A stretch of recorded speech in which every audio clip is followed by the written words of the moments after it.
mic situated. Pause that, hit play, and we are good to go. All right.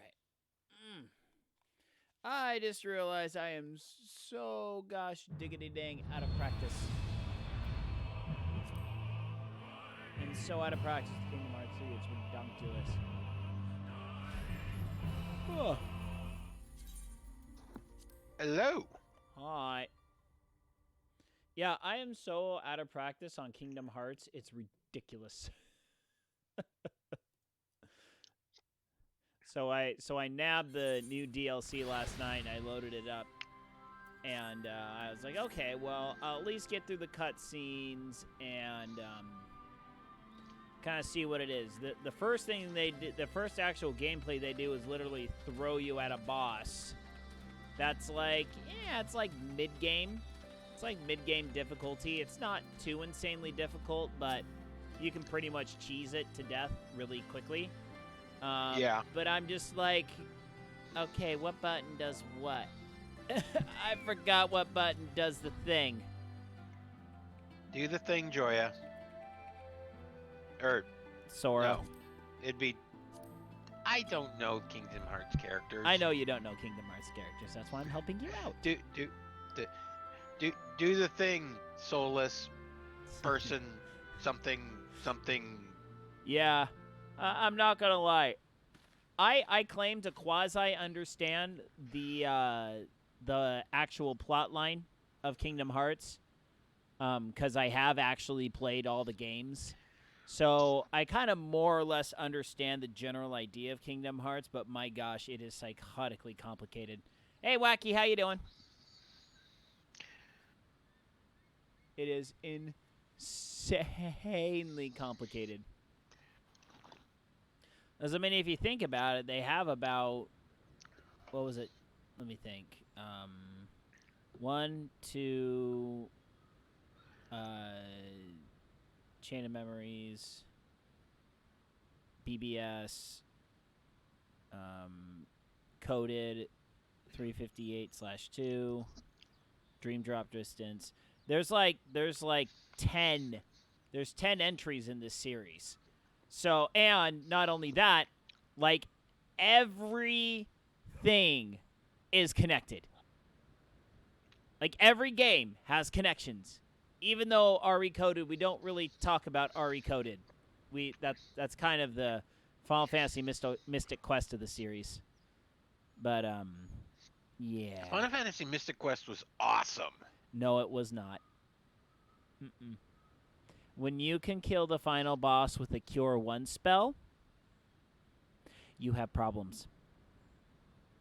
Major problems. That is true. I have done it. I remember seeing that somewhere when I played it, and I'm just like, that cannot be true, and I did it, and it worked. You one-shotted the final boss with a Cure 1. Uh-huh. Yeah, I'll prove it to you right now. Here, watch this. Let's go. Can you beat the...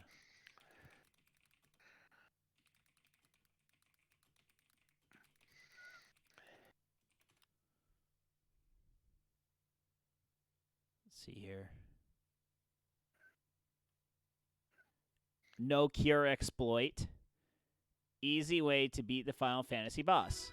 1 minute, 13 seconds. Spell, Cure.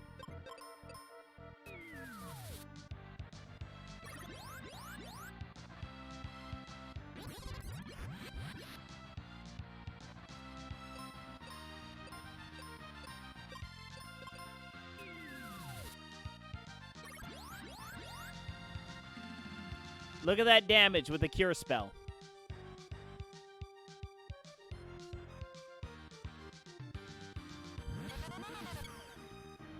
Okay, so that's his first form.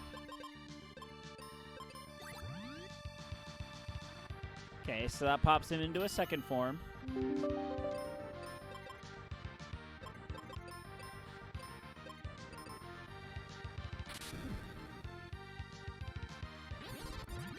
Cure Spell. And Shibui. Into his next form.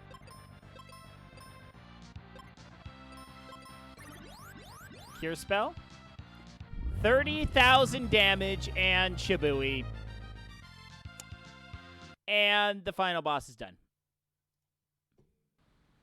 Okay, maybe it wasn't a single Cure Spell, but that was like 4 Cure Spells. And you beat the final boss of Final Fantasy Mystic Quest. Well, I mean, clearly, if he's undead, cure spells will do damage. But hit for 15 to 30,000 points of damage? I don't think He so. might have a vulnerability to cure spells? And they're not running Benediction back then, buddy.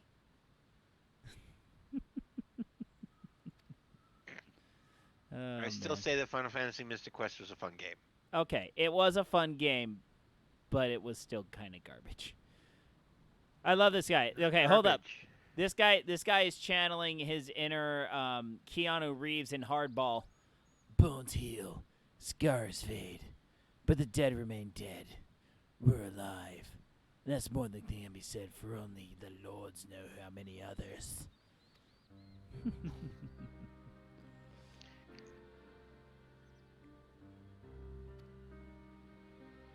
But yeah, I'm pretty excited to get into RE Remind. Which is actually kind of funny when you think about it. It's Remind. It's like, but it's supposed to be like RE Mind. But you can pretty much say Remind. Let's see here.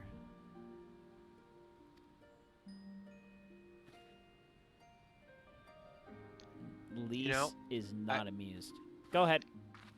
I think this guy, you could have Keanu as, if they're going to do a live action Final Fantasy 14, they could get Keanu to play this guy. They just need to give him a good tan, right, and dye his beard, dye his hair white. Mm-hmm. There we go. All right, let's go and see if Lise is all right. Excuse me.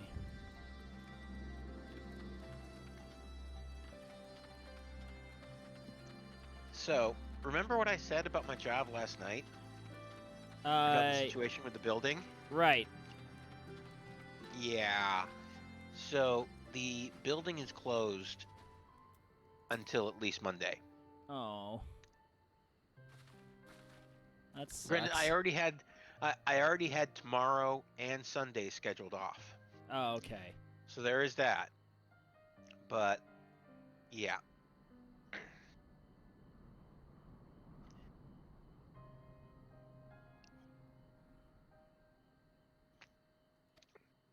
I need to figure out what I want to work on. I learned how to spearfish in game today. Take spear, fish.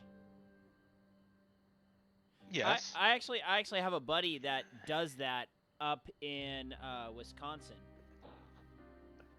He goes ice fishing for sturgeon. Okay, I was gonna say would it have to be ice fishing because Wisconsin? Where else? Yeah. What? No, he has so he tells me all about it. So his brother-in-law, I think his brother-in-law, they have these massive like 5.5, 6 foot long chainsaws that they special rig to cut through the ice.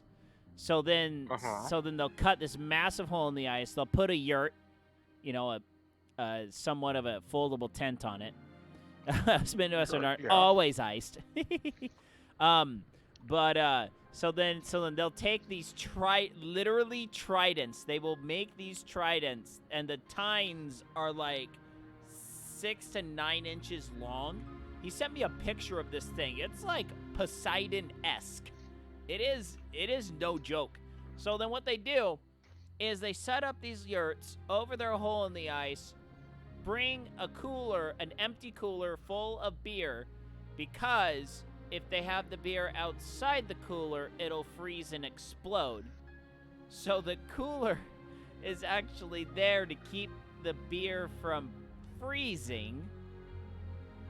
And they just sit there, drink beer, and wait for fish to come, and they just, spear it. And they just love it, love it, love it. It's like, you people are effing nuts.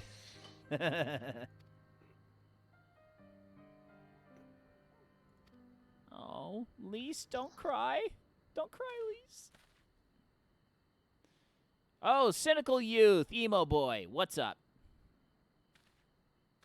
I love it how he's got like these bracer boots, but then his heel and his toes are completely exposed. It's like, what the frick are the point of those? So now, not only are you going to get sand in your sandals being out there in the desert, but now you have to like take a bunch of time to take the dumb things off to clean them out. That is a functionality fail, my friends, of the most epic proportion. I point out to you that while everything you just said could potentially be accurate, it is remember, accurate. You're welcome. well, it definitely is accurate within our world. But this is a world in which your character is able to swim submerged underneath water with no need to worry about breathing. Because why? Magic. Right. And so his boots might be magic. Honestly, I still wanted to know how on earth they're able to swim underwater in Final Fantasy X. Because it's Blitzball? It's never explained how they're able to pull it off. It is never explained. I would expect gills, magic, something. Even like in the Evangelion, when the tube whatever gets filled up completely with liquid, they actually legitimately state it's oxygenated, so you can actually take it into your lungs and you're not going to drown. Okay, that's an explanation. I can handle that. But when they're just like, oh, we're just throwing balls around underwater like we're in the air, I'm like, no. I don't play polo, but I know and understand polo. I at least understand the basic fundamentals of the game. But things should never be like that. This should never happen. And then the game doesn't even try, even through an NPC. Like, maybe an NPC can be like, oh, it's crazy how we're able to do X, Y, and Z so they can play Blitzball. Okay, I can get that. But they don't ever explain it, man. They want to keep you from the truth, man. Maybe there's an explanation in the Japanese and it was lost in translation. Well, then they're jerks.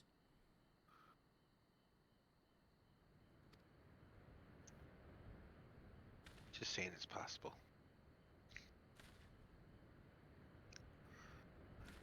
Oh, okay. Emo boy had a change of heart. Now he's going to die.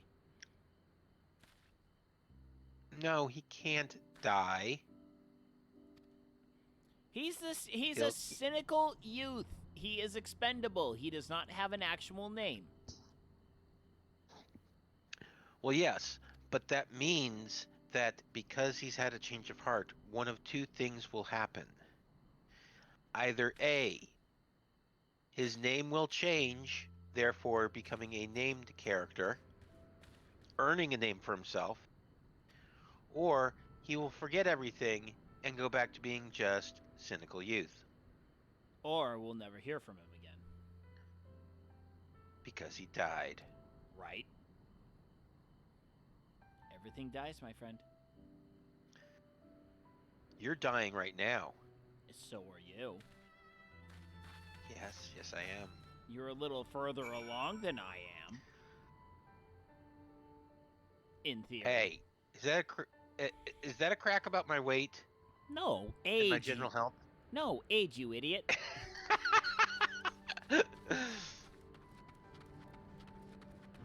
That was purely an age joke. Okay. There are fat people who live to be ripe old ages. I mean, if that's anything that anime's taught me. I'm lazy. We're gonna teleport.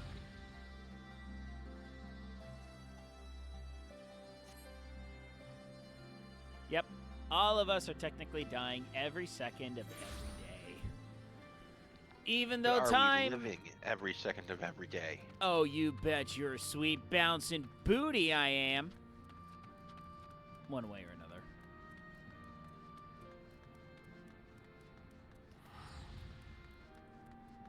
Whether it's hanging out on stream with wibbly wobbly timey wimey thing. That's a fun that's a Doctor Who reference, right? If I remember correctly. Yes, it is. Yeah. It's the wibbly wobbly timey wimey thing. That's from the episode with wait, was that the episode that they introduced the Weeping Angels? I don't remember. It's been years since I've watched Doctor Who. There they are.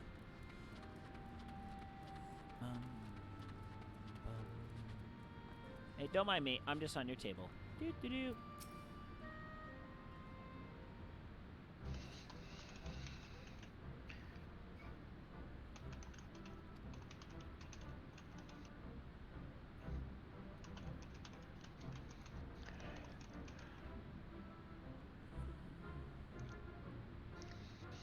Ooh, fun.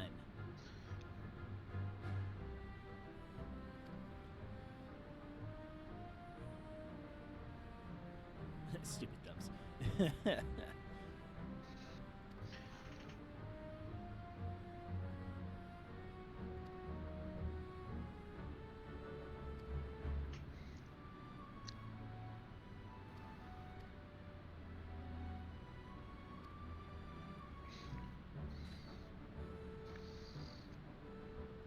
It's been a pleasure.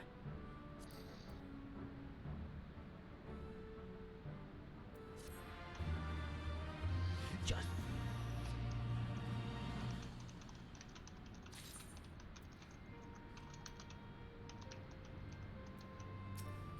Conrad, Conrad, Conrad. What do you have for me?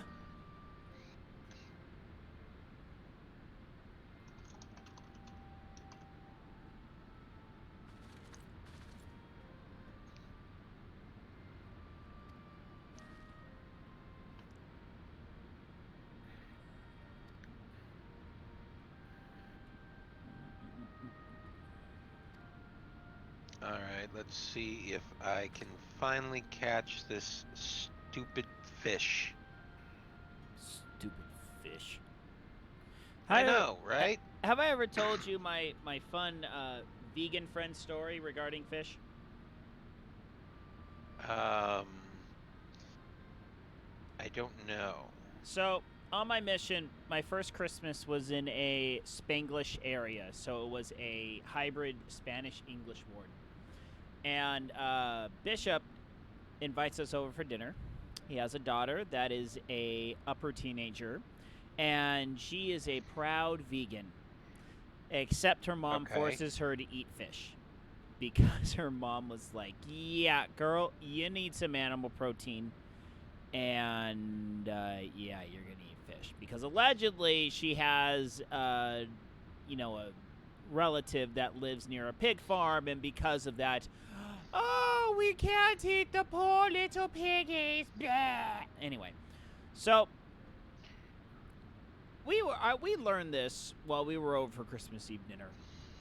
And yeah. I remembered a trip that I took to Alaska when I was in the 4th grade.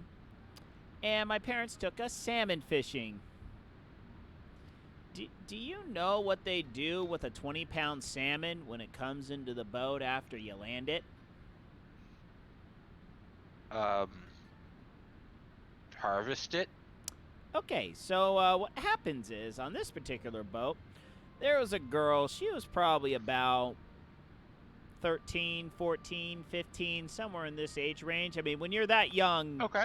when you're in the 4th grade, you have no concept of age. But I'm guessing Yeah. she's probably a teenager.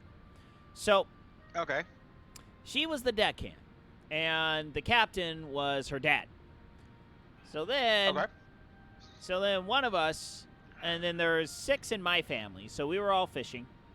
And whenever any of us caught a fish, we actually brought it up and got it in the boat, he would just go, "Deckhand!"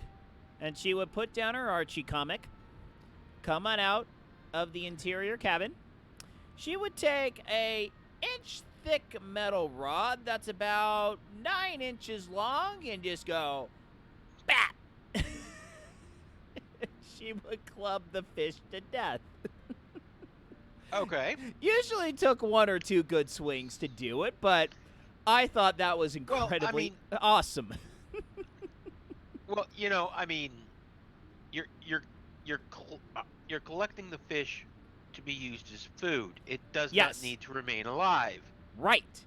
Yes, they were immediately filleted when they got back to port. They were then immediately vacuum sealed and FedExed to my house in California from Alaska immediately in a heavily duct tape.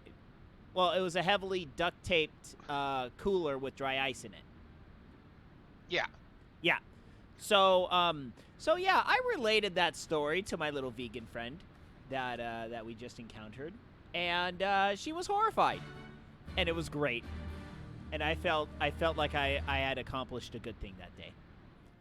But then, one of my companion recently learned a day or so before that I am a anti-fruitarian, aka I don't eat fruit ever. And he then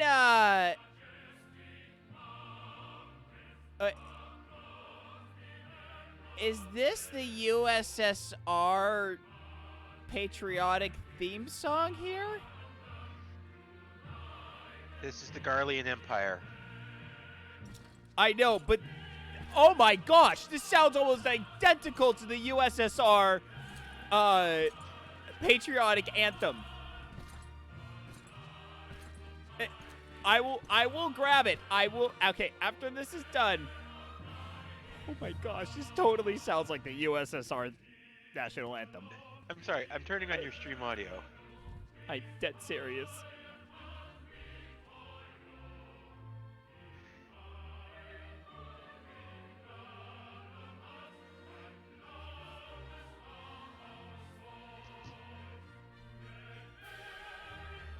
I believe this is the theme to Stormblood. I know, but with the singing, it totally sounds like the USSR. Holy crap. But you know that there's 2 sets of lyrics to this. Okay. Alliance forces have occupied Castrum Orient. One that they sing while under Garlean occupation. One that they sing once they're free. On site, but there have been no significant Oh, exchanges. I'm sorry, spoilers. Save one. There may or may not be freedom in Alamigo's future. Whatever. The weapons were destroyed with the unit sustaining no total casualties. I don't care. You know I don't care about stuff like that. I don't care what ultimately happens. I care about what happens to make said thing happen.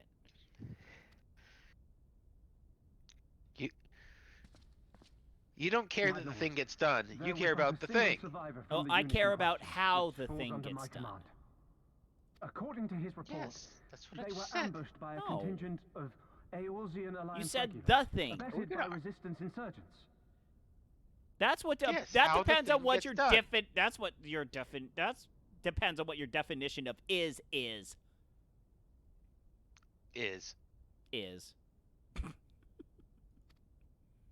A simple ambush and only one survivor. I swear this dude Find a reminds me of winner. Kefka. The I stubbornness to survive is not without I worth. wonder if Kane's watching. He may live. Kane! However, the 12th is no place for the weak. Are you there, Kane? Kane!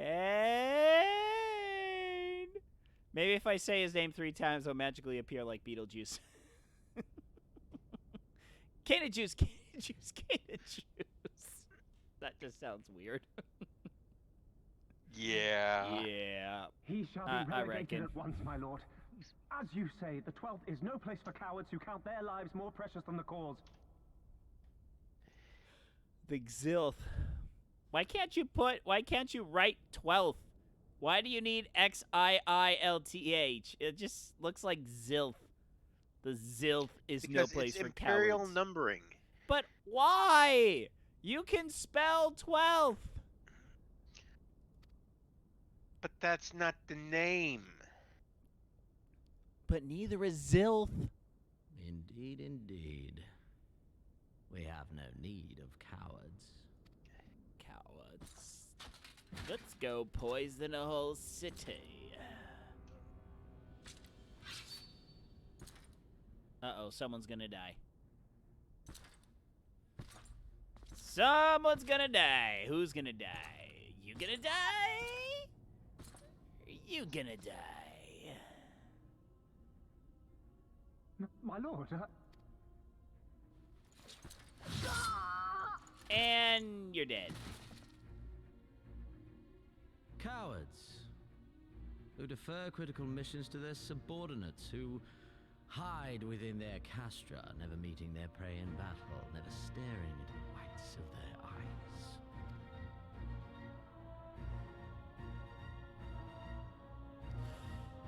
Yeah, homeboy means Why? business. When confronted with a heretofore unknown icon, did we surrender the wall to the Alliance? Because my honored father, in his infinite wisdom, has not And this seen is the fit guy to that you were grant us talking about leave to the march other on night. their lands. Yeah, the guy with big lips. Right. Mm-hmm. Yeah. Yeah. Accordingly, we have Yeah, this is- extended this- an invitation this guy is- to our neighbors. You're gonna see a lot of them Gear through Albania is where Stormblood. we shall host them. I can tell. The field upon which we shall enjoy the sport of kings. The sport of kings. Backgammon. Patience is paramount. I thought the Sport of Kings was Cornered dodgeball. animals may have spirit, but they are ultimately predictable and very poor sport. Meh. But if one dangles the promise of freedom before them while nipping at their heels to stoke their passion, then things become interesting. It is a delicate dance, one which asks much of my hounds. Yeah, this dude is most definitely Kefka-esque. And so I put the question to Captain, you, my captain. my fellow huntsman. How shall we deal with these savages? Burn the savages! And what do we burn the savages with? More savages! Oh, by the way, did you see that, Terry, one of the shorter one of the pythons, he passed away today. Or yesterday, something like Was that. that today or yesterday? I think it was My lord. yesterday. I Yeah. have a proposal. Yeah, I liked him. He was one of my favorites, honestly. He was always playing the horrible absolute... that- Go ahead. Is it horrible that aside from Jean Cleese, that I kind of they all merged together in my head? I don't know all their names, but I know them distinctly. only I mean, by the grace of sometimes God I and can Bale's pick out power Eric you Idle, afforded a place here, and that but in name alone. Basically, We have Cleese no and need Idle of were your the only ones proposals, whose savage. names I knew. Yeah, I know Gilliam. Terry Gilliam.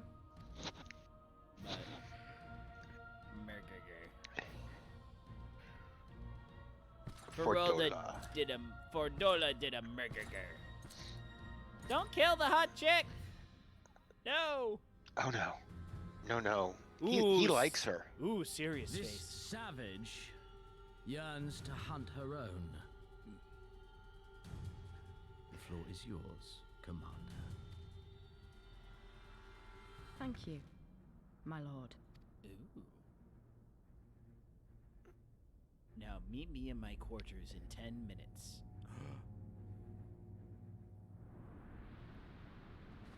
You, 9:30. You, 9:45. Bring a friend. Bring a friend. Oh man. Okay. We have to do. You this. don't remember that? No, not off the top of my head. No. That was Robin Hood, Prince of Thieves. Alan Rickman is as Oh, it has been actually. not the sheriff. Have I? I don't think I've seen Prince of Thieves from start to finish. Oh. That was like Prince of Thieves was slightly before my time. So anyway, here is the USSR national anthem. Okay, turning on your stream audio.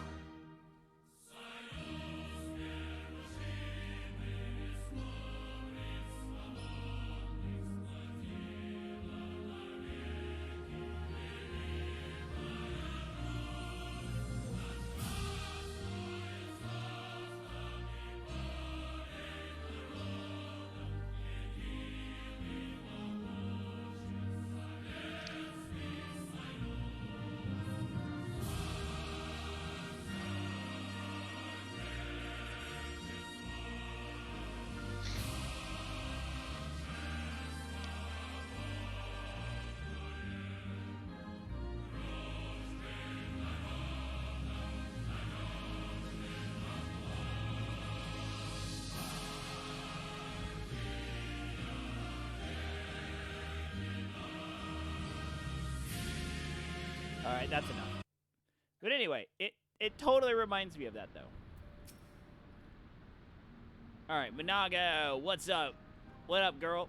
How you doing? See, I am not surprised that someone from California could find and play the theme to a socialist, communistic country so easily.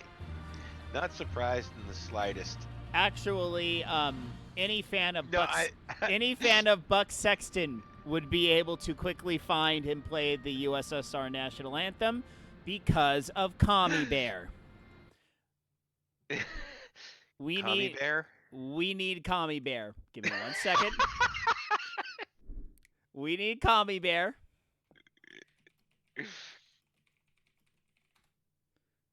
All right, here we go.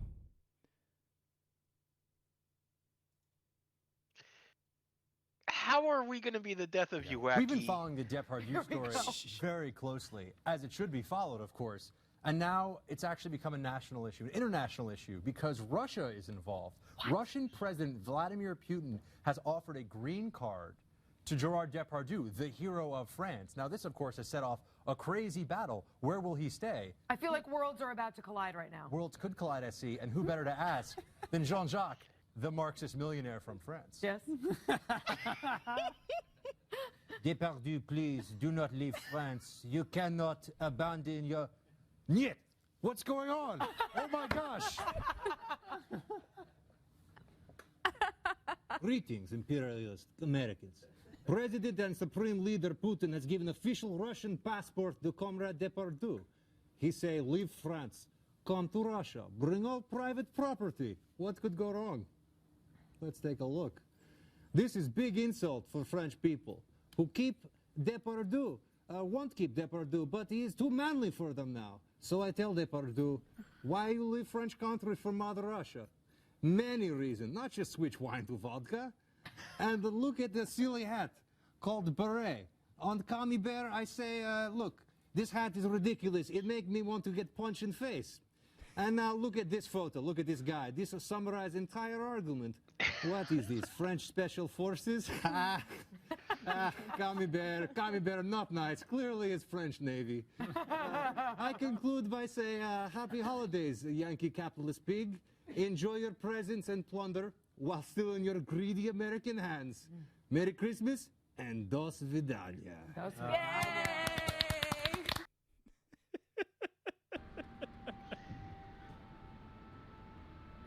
Wow. That, my friends, is Commie Bear? That is Buck Sexton. He is a nationally syndicated radio host. If you could tell, that was back in 2012 when he was on The Blaze. But he used to be CIA, like pretty high up in the CIA, in terms of field agent work. So, dude's legit.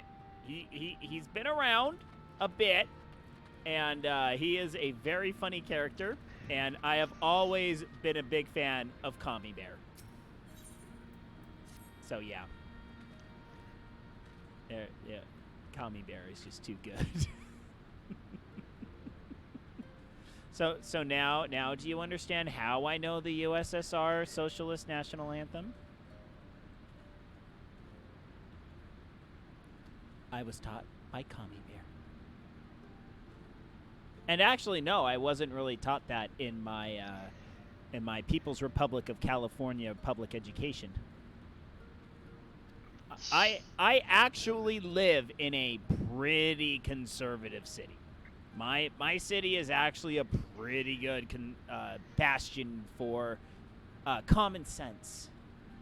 Although I am not certain how long that is going to last. I am not gonna lie. Well, so long as you remain there, there will at least be one house that will maintain common sense. Yep. And we only have one person to thank for that. Your wife.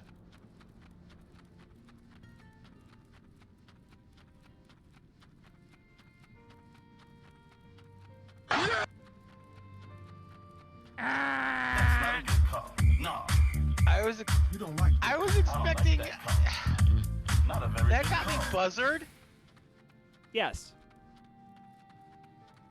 Oh. Yes, that got you buzzard. You've been around me for how long, and you don't think I have a lick of common sense? Well, you know, I know that there is something working against you. It's the same thing working against me. It's called the Y chromosome.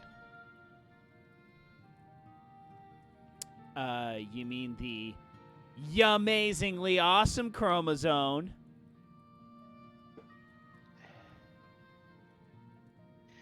You amazing? Yeah. Why? Yeah. You amazing? No.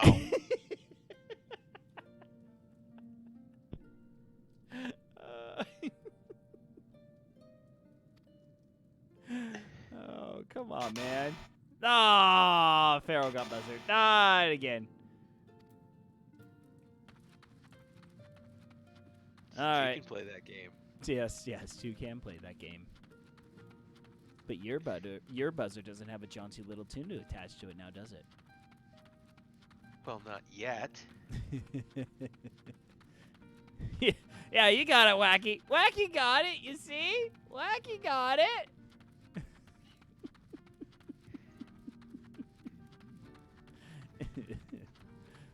Was that a Teal'c indeed?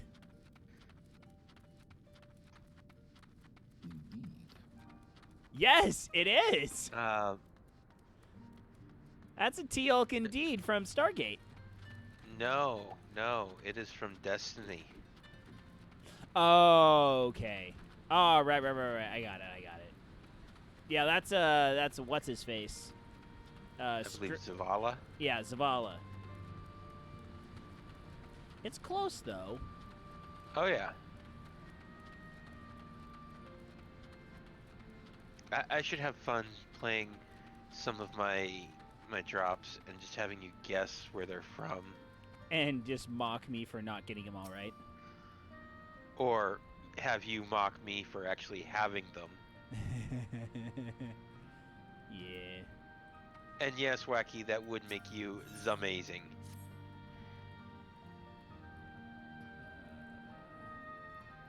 Uh-oh, we gotta ask Tebby. As long as we're not asking Tibby. We cannot ask Tibby. We can ask Tebby, but not Tibby. But do we ask Tebby about Tibby? No, we don't. We don't talk about Tibby. Are they down a well. Tibby is a dark blight on society. He was once a turtle that a little boy found, but then he ate some toxic sludge and became over 100 feet tall and had to get beat up by the man of Ultra. Have you watched the Ultraman series on Netflix? No, I have not, unfortunately. It's quite interesting. Yeah, I have a buddy, Dinkus. He's the guy that got me into streaming.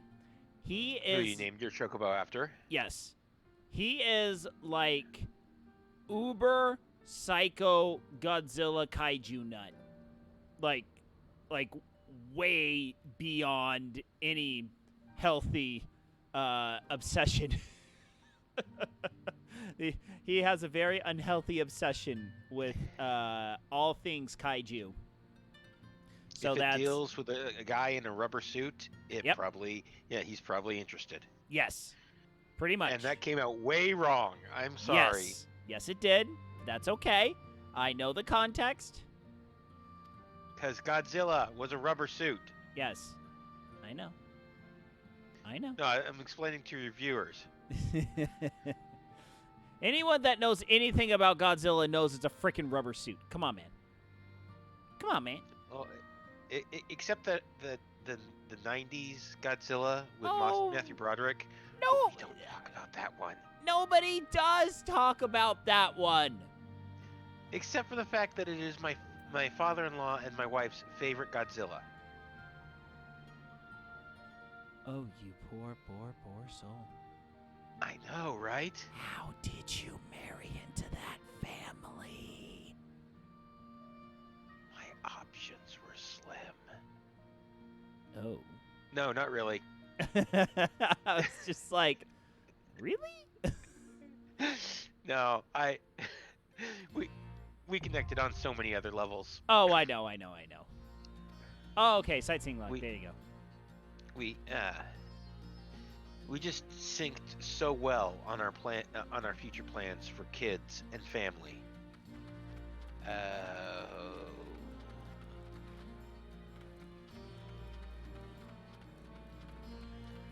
Yeah, the reason why I kept dating my wife is because she kept saying yes.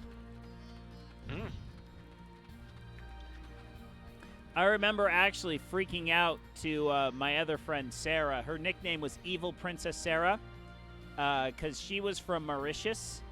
You know, it's a little island off the coast of Madagascar. And so we all joked around that she was a princess, that she was the island's princess. Hence why she was able to afford to study at BYU. But we actually conned some teenagers into thinking that. It was hilarious. Fantastic. We did bridge breaking, balsa wood bridge breaking as a service, and we were at Bountiful High School. Not Bountiful. No, we were at Brighton High School. And we're like, okay, well, my name is John. I'm from California. My name is Sarah. I'm from Mauritius. She's actually princess of the island, by the way. Yeah, they bought it. They bought it. It was great. But anyway. Where did my bait go?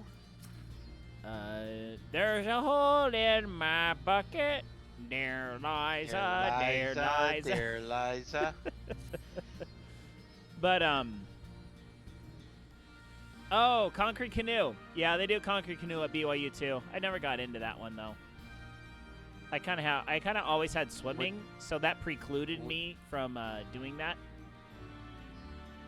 Why would you want to get into a canoe that is of concrete? Wouldn't it sink? No. Oh, no, my friend. Concrete canoes do not sink.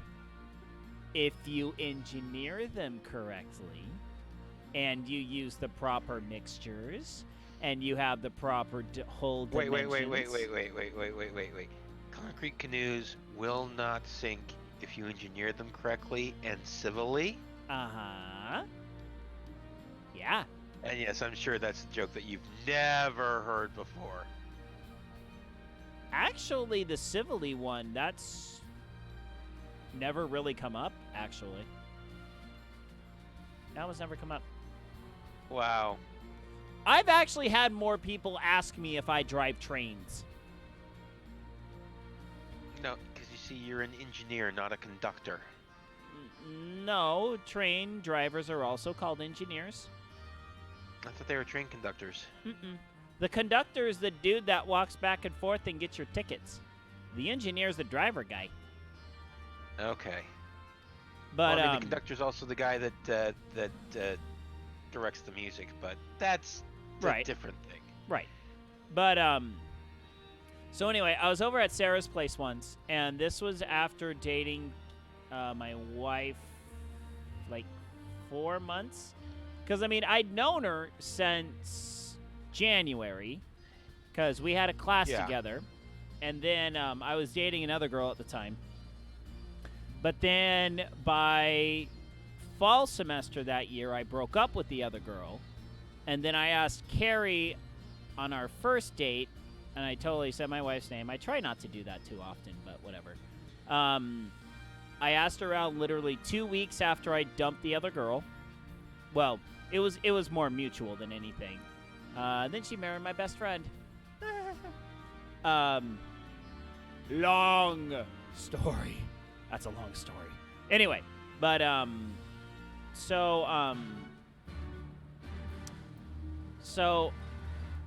I asked her out, and then we started hanging out and, kind of going on more, not like serious dates, but just like, hey, I was going to grab a bite to eat. You want to come with me? Nothing too serious. But then I was starting to think, I kind of like this girl. I mean, I really, really like this girl. We have lot in common, and she actually laughs at my jokes, which is a good thing. And I don't know if she's doing this to be nice or if she actually likes me. So the good thing is I'm friends with most of the other women in the engineering department because they bail me out. They bailed me out on multiple occasions. And being from a family where my mom was an engineer, I am not intimidated by other women in my major. So I just became good friends with a lot of the girls in my major. Most of them I was like, yeah, I'm not going to really... Wait a minute. I can swim!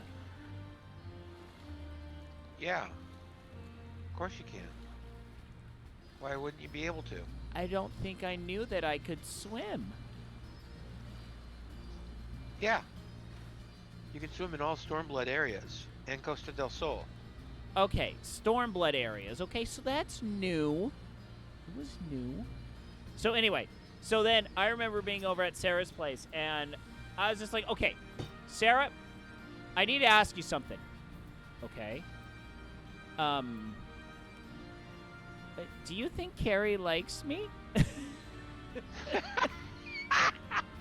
And suddenly you both are like preteen / early teenage years. Yes. Yes, pretty much. And for the record, Sarah never had any interest in me whatsoever, and I never really had any interest in her either. We were extremely good friends. We were very, very good friends. We had no attraction for each other whatsoever in that realm. And we both knew it, and we were both completely cool with it. Yeah, she was definitely a gal pal. She was a gal pal. And, yeah. So then I was just like, I have no idea if she likes me or not. She goes, Pharaoh, you idiot. Do you ask her on dates? Yes. Does she ever say no? No. Then what are you freaking out over? I was like, I don't know. I don't know why I'm freaking out, because I like her, and I just have no idea. So then it was like a week after this. I was hanging out with her, with my wife, and I was just like, do you kind of want to go out with me, like going steady? She goes, oh, good. Yes, I do. Yes, good. I was like, why good? She just goes, I was afraid you're just one of those guys that just wants to hang out. You never want to go on dates like Elder Oaks talks about. I was just like, oh, heavens no. Continue to serve you well.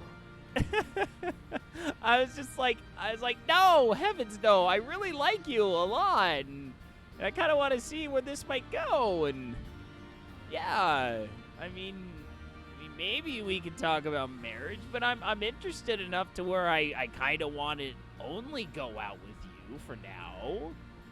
She was cool with it, and then from then we then started making plans, and we were married about a year later after this. But we pretty much knew we were gonna get married after like 6 months, anywhere between 4 to 6 months of dating. But we both pretty much agreed that we weren't gonna get married until I stopped swimming, just because I can't work, and I didn't want to sponge off my parents more than I already was. And her on-campus job could pay for all of her own expenses. So we kind of were like, okay, no, we'll just somehow our crazy stories give wacky good advice. Well, I'm glad that our follies of youth. Like, if we actually knew, if we were competent, reliable, upstanding members of society, just think how much better advice you could be getting. But no, you came to us. I'm a competent person. I'm very competent in many things. I just have interesting ways of getting to competency. I don't take the normal roads. But then you contrast that to my brother.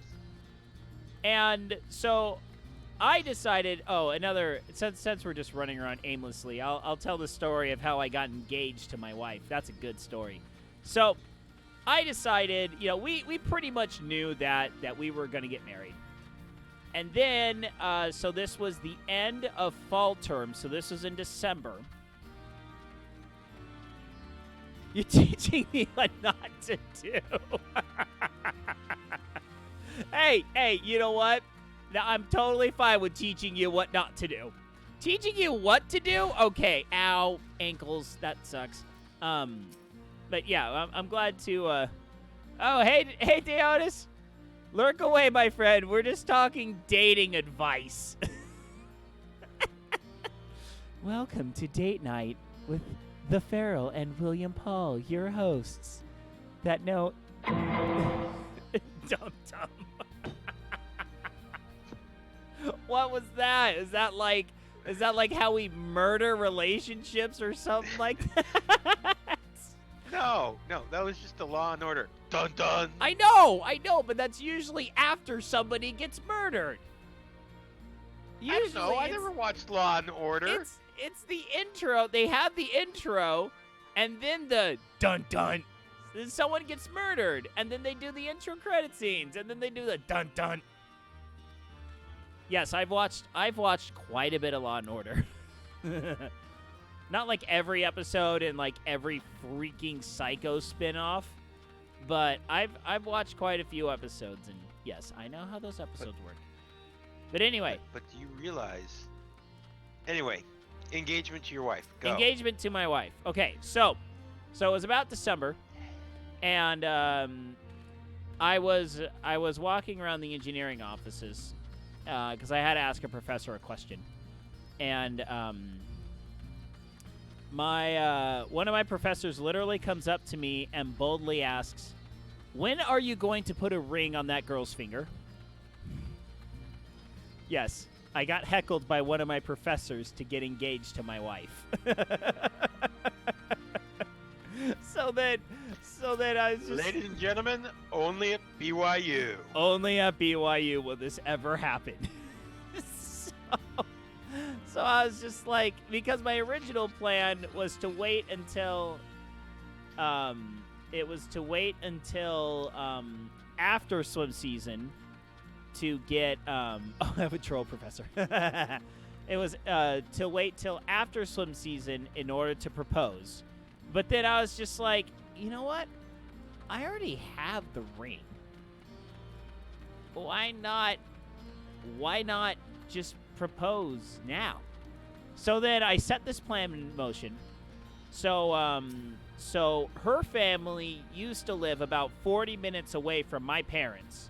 So we all kind of got together that year for Christmas Eve.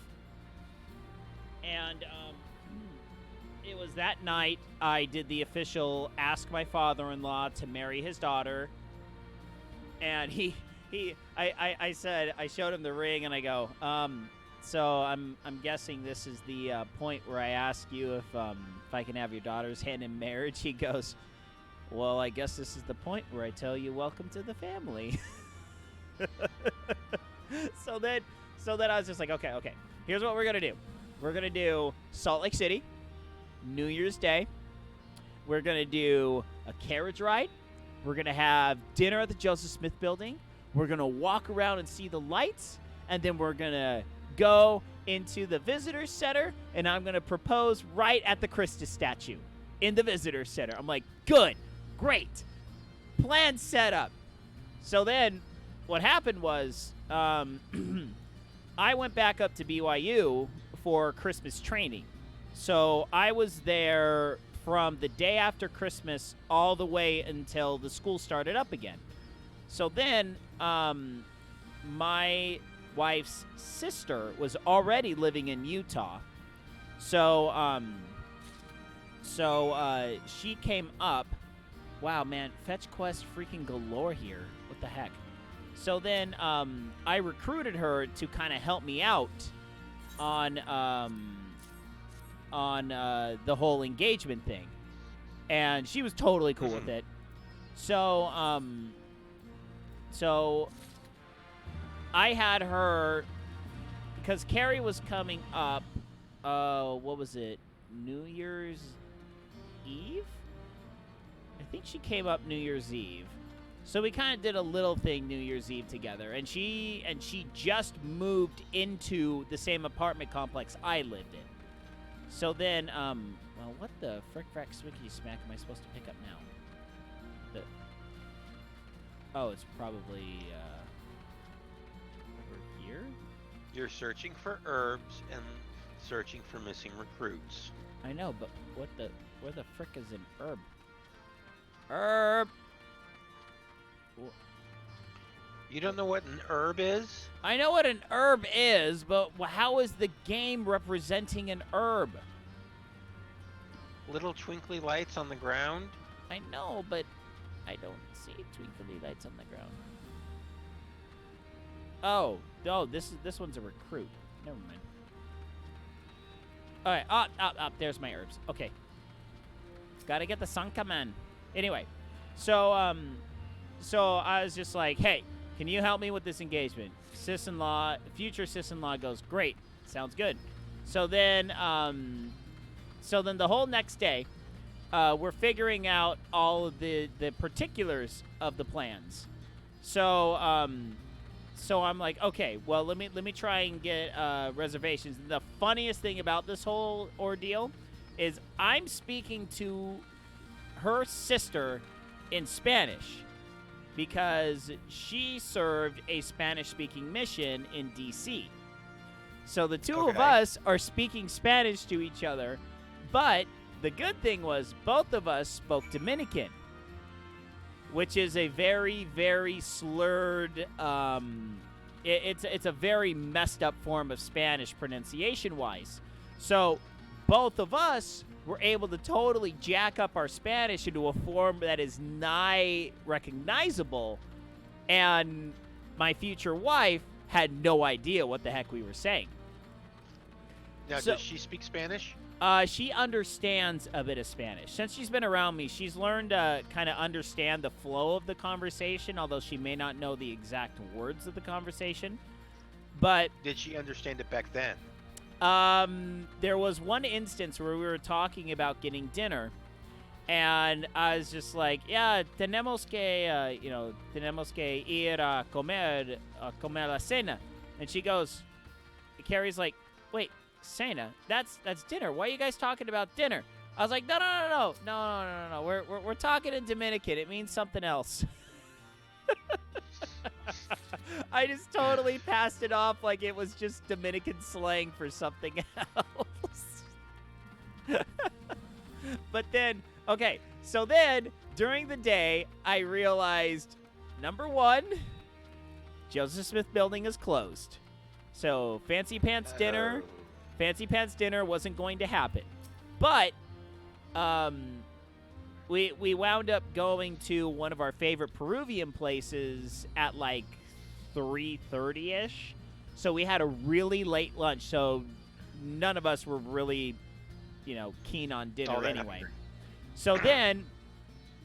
So then I told my sister-in-law, I was like, hey, what about flowers? You think if I give you a 20, can you go up and get some flowers? She goes, yeah, sounds good. So then she calls me up. No flower shops are open at all. Hey, little Darian, how you doing? I am relating the amazing flesh wound. I'm relating the amazing follies of me proposing to my wife. 12, 13, about 13 years ago now. So then my sister-in-law told me, hey, no flower shops are open at all. No flower shops. There's a Target. Okay, Target flowers it is. So she bought some flowers at Target. So then after that, we get up to Temple Square. No Christmas lights. Christmas lights end on New Year's Day, by the way, if anyone is planning on making a trip during the holidays. The lights all go off on New Year's Day. So we had no lights. And the carriage rides around Temple Square, which is usually a fun thing to do if you're in the area. Yeah, those also stopped on New Year's Day. So, therefore, no dinner, no lights, no carriage ride, and Target flowers. And then I get into the visitor center and I realized, I didn't tell my sister-in-law where to put the freaking flowers. Oh, crap. Uh-oh. We didn't discuss this. How am I supposed to know where to put the flowers? So then I go, oh, my phone is ringing. Boop. We interrupt this program to annoy you and make things generally Hey, LDS gamers. What is up, guys? Welcome, guys. Welcome back from the podcast. You're just in time for the finish of Farrell's story of how he proposed to his wife. Yeah, In okay. In the visitor center at Temple Square. In the visitor center at Temple Square on New Year's Day back in 2007. 2008. I proposed to her 9, January. 10. No, shut up! I proposed to her. You're making me mess up even more than I already am. I proposed to her on January 1st, 2008. And the idea was Salt Lake City, Temple Square, wrecked, Temple Square, Joseph Smith Building dinner, lights at Temple Square, carriage ride at Temple Square, flowers, propose under the Christus statue in the visitor center. So, over the course of the day, no dinner, but we had a late lunch at our favorite Peruvian place, but the Joseph Smith Building was closed, so no fancy dinner. No lights at Temple Square. They turned the lights off on January 1st. No carriage rides. The carriage rides stop on January 1st. And then no good flower shops were open, so I had to resort to my sister-in-law running to a Target to buy some very, very, very dilapidated roses. No! I know. So then we get into the visitor center, and I'm like, oh crap, I forgot to tell my sister-in-law where to put the flowers, where I can find them. Oh no, this is going to be incredibly awkward. So then I bust out my phone. Flip phones back in these days, boys. No smartphones just yet. And I quietly punch the numbers real quick and call her up. And I start speaking to her in Spanish. I was like, where are you?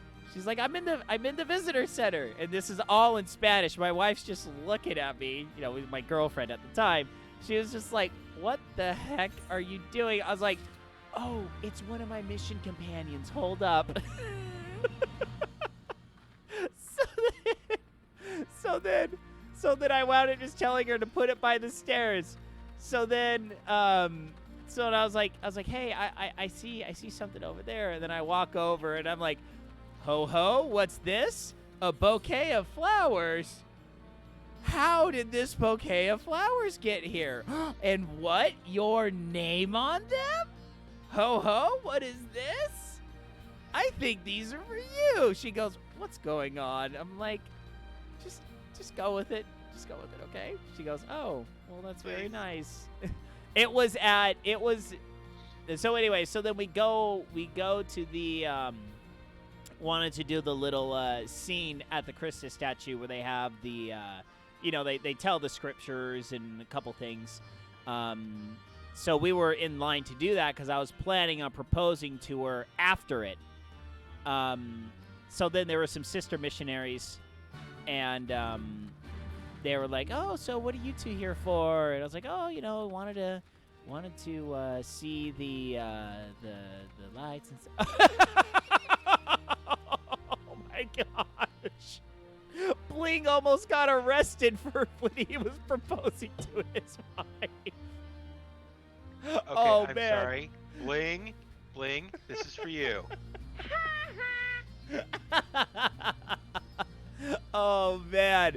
Okay, that makes me feel better about myself. At least I almost didn't get arrested. All right. So anyway, to finally finish off the story after yakking about it for the past 10 minutes.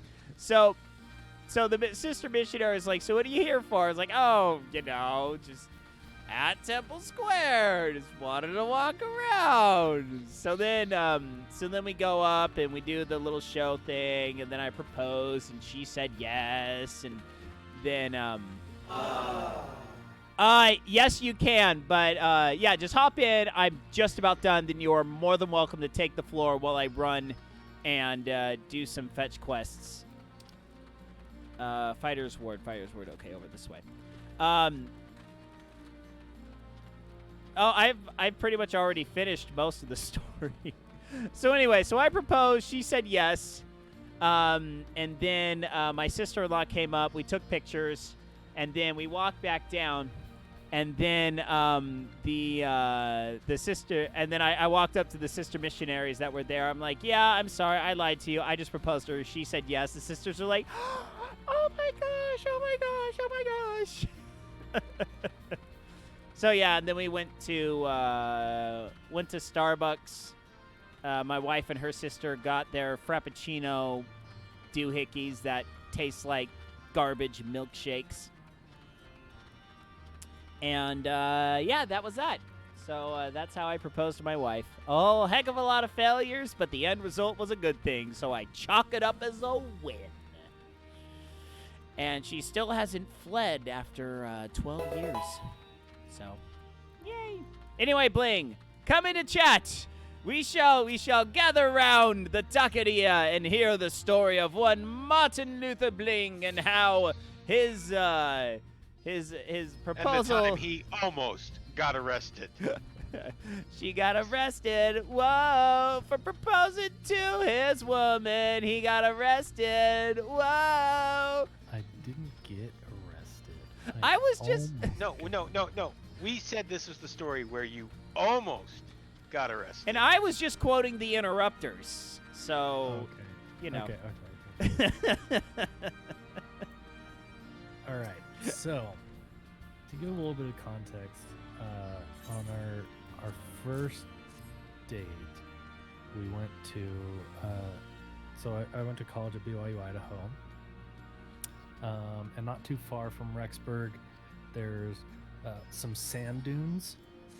And on our first date, for part of the date, we went out and we got some of those. Have you seen those paper lanterns that Yes. you like light and they float off and they're pretty? And I have a fun story about that. Remind me when you're done. So we lit those off at the sand dunes. They float off. And it was a fun thing. It was like a group date.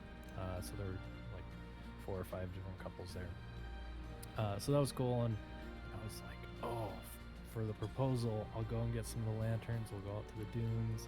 We'll have a little campfire, and we can light those, and it'll be romantic and recalled back to the first date. And yeah, so I had all this planned out. We go out there. There was a very small sign on our way out there that there was a fire ban. Because it was summer. Right. And not that there's anything to burn out there, because it's just sand like Right. miles in every direction. But there was on later inspection there was a very small sign beneath the very big sign with way more text than you could read in the time it would take to drive by. But I digress. There was a small sign that said there was a fire ban. So we go out to the sand dunes and we have a campfire, and we go over to another area after having put out the campfire and when we're lighting off the lanterns. And as we're doing this, a policeman officer drives up and says, "What are you doing?" We're lighting these paper lanterns, and are you trying to catch the state on fire? Oh, no, he did not pull that one. Yeah. Oh. He did.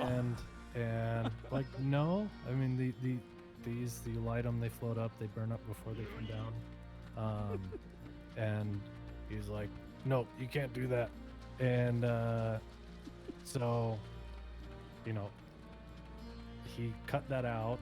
We had, sent off one, but we didn't get to do any of the other ones. And fortunately, he didn't see the campfire that we had. Oh, good. Which was out at that point. And he's like, well, and he asked for our ID. We don't have it. And so he's like, okay, well, let's go get your IDs. So he walks with us all the way, like half a mile from where we were, back to our car. Man. And then I get out my wallet, my girlfriend at the time got out her wallet, and we give them our IDs, and we're sitting there and like, oh no, what's gonna happen? Because I had previously gotten a ticket there for we were burning the wrong kind of wood or something. I don't know. Cops in Rexburg don't have anything better to do. Right. So, and when that happened, they just wrote me a ticket there and gave it to me. They didn't even ask for ID. So I was like, what?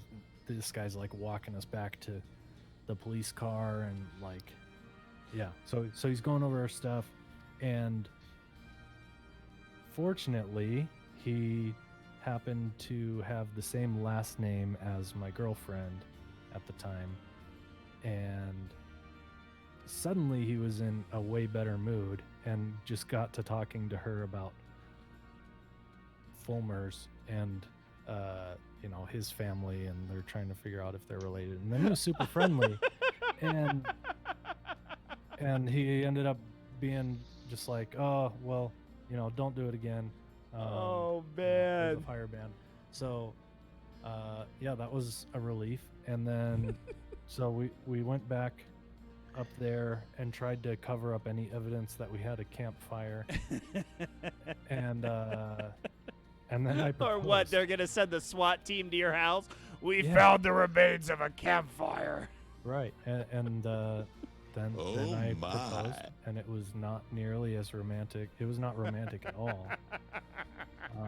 But she still said yes. And man. then we got married a few months, or like 4 months later. I think. So how long have you been married? I've been married 7 years. Okay. Yeah, you're about Yeah. It was late 2012. Okay, yeah. So I have been married 4 more years than you have then. Yeah. Oh, cool. But yeah, that was I honestly don't know what would have happened if because he was really like just mean to us, and like every comment he made was like, these college idiots come to our town and like think they can do whatever they want. And Oh, dude, I tell you what, that is like almost the same with Provo. Like they hate the college students. But it's like, dude, if it wasn't for the college students, you would be a tiny farming community. That's all you would be. Nobody would know you exist. Exactly. Nobody would know you exist. Nobody would care. But because of all these college students, yes, it creates chaos. Yes, it creates a parking nightmare. But Kane, do the thing. oh, dang it, Kane! Kane! Come on, Kane. Do it, Kane. He's usually lurking in chat, so usually if we yell out his name, he'll do it. Yeah, Rexburg is totally the same way. It's like all the locals hate the college students, but it's like, this cop, I know you love that barbecue place on the corner, I can tell. Right. And guess what? These cool like restaurants don't exist in farming towns of 2,000 people, which is what Rexburg would be without the school. Right. So no, but what's in? I think the biggest. I don't know if you. So did you get married while you were in Rexburg? And then we were both still students, but okay. we got married in Portland. Oh, okay. No. That's what I meant. You were still students after you got married. Yeah. Okay. So I don't know if this is how it was at BYU Idaho, but at BYU Provo, you literally had to have a rich uncle in order to get an apartment in Provo after you got married. Because magically, if you were a student, you could get either dudes or girls, you can get an apartment for $100 a month. You had to live with 5 other people, but you could pay $100 a month for a legit apartment. Yeah. But once you got married, you magically had to pay like $500 a month for an apartment. And it's just like, how? How do you get this money? I don't know. Yeah, it was the same thing in Rexburg. I mean, relatively, an apartment was super cheap, like looking back on it compared to what we paid when we left Rexburg. Right. But as a student, yeah, going from like, you have to pay 3, 4, or 5 times as much. But it's because you can't have a bunch of roommates. Yeah, no, and I completely understand that. But what's really interesting though was when right after I got married, they tore down Deseret Towers. So they tore down Deseret. Like the married student housing. No. It was single student housing. It was a big set of dormitories. But then they took the recently constructed married housing and they gave that all to the single students. So then they displaced well over probably 200 plus couples. Wow. And it's just like, where are we going to find a freaking place to live? I don't know. But then my last semester at BYU for my graduate career, my wife already finished hers and she was down here in California, actually started her job. I was able to afford $100 more a month, and I went from a very crappy mold-infested studio apartment to a actually very nice one-bedroom apartment. And it's just $100 more a month that we literally could not afford when we were both living in Provo. But then after that, I got, it was good. It's crazy how big a difference that makes. Like, both of our places that we lived in when we first got married were so small, and the second one was tiny as well, but not like as depressingly tiny. Well, the thing about the studio apartment, though, was it had really tall vaulted ceilings. That helps. So it completely helped. It felt like it was much bigger than it was. Hold up, I gotta figure out where I gotta go. Okay, I gotta go there. It felt like it was much bigger than it was, but the major problem was it had mold issues. Yeah. So, and then which was something that we apprised the management company of. We said, hey, look, here's mold right here on the carpet. What do we do about it? Oh, try clean it up as best you can. Try to clean it up as best you can. We move out. Hey, there's mold on the carpet. Yeah, no crap, Sherlock. We told you that like 6 months ago. Yeah. Because the problem was they had single-paned windows, and then it was a single-pane sliding glass door onto the little deck area where we had our little barbecue. But then the roller tray would just fill up with condensation water. So then that would leak into the carpet, and then that's what caused all the mold. Wow. It's just like, what am I supposed to do? There's like nothing you can do. Yeah. And it's also fun. I had during spring term, they redid the roof of the apartment. And in fall term, I was teaching surveying. And 3 of the guys in my surveying class were 3 of the dudes that were on my roof during spring term. I was like, I recognize you guys. Wait a minute, you were in the roofing company. They go, yeah, University Studios, right? I was like, yeah. Okay, tell me the truth. How bad was that roof? They go, oh yeah, it was bad. This is also the studio apartment complex. My mom took one look at it. My mom is a very accomplished civil engineer, structural emphasis. She took one look at it and she goes, oh boy, I hope you are never in an earthquake in this place. This whole place is coming. That's not what you want to hear. This whole place is coming down. That's not what you want to hear. And then as I took more earthquake classes, I understand exactly why she had that realization. Yeah, I lived in one house in college before I was married that has since been condemned and torn down. And that was like a year after we don't know anything about buildings being condemned and not in proper order here on this stream. No, of course not, Mr. I don't fly out of Detroit. Oh, I can't fly out of Detroit. Wow, Detroit's a bad place. I visited Detroit. I flew out of Detroit last year. No, I went to Detroit for a Tough Mudder. Yep. It is exactly what they all say it is. Oh, no, never mind. I didn't fly out of Detroit. I flew out of Toronto. I visited Detroit, though. It wasn't, I mean, it depends on what part of the city you go to. It's not all terrible.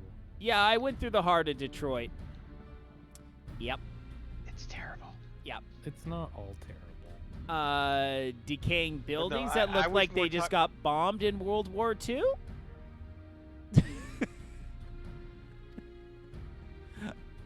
Yeah. Anyway, but yeah. So okay, I'm sorry. I'm trying to read this thing in my game here. So, by the way, Bling, it's good to have you in voice chat.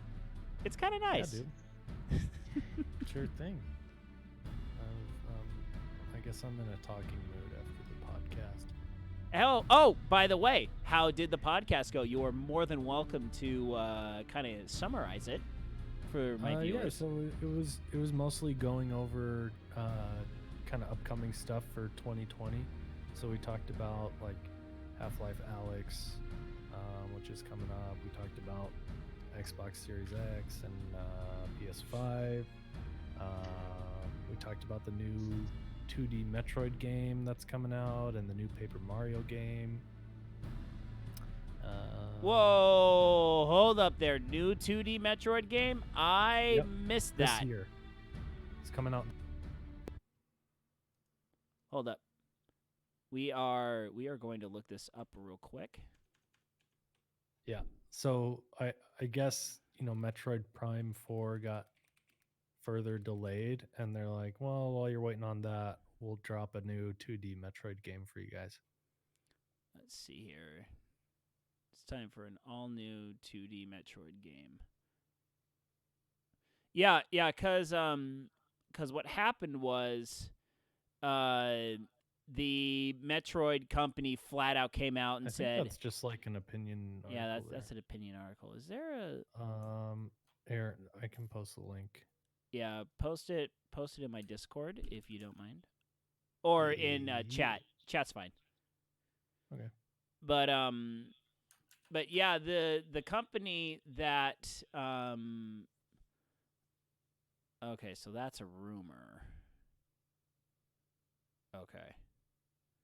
Okay, so it's pretty much on rumor status right now. Yeah.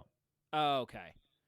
But I remember that the guys for Metroid Prime 4, they legitimately came out and said, yeah, we saw what they were developing, and we hated it.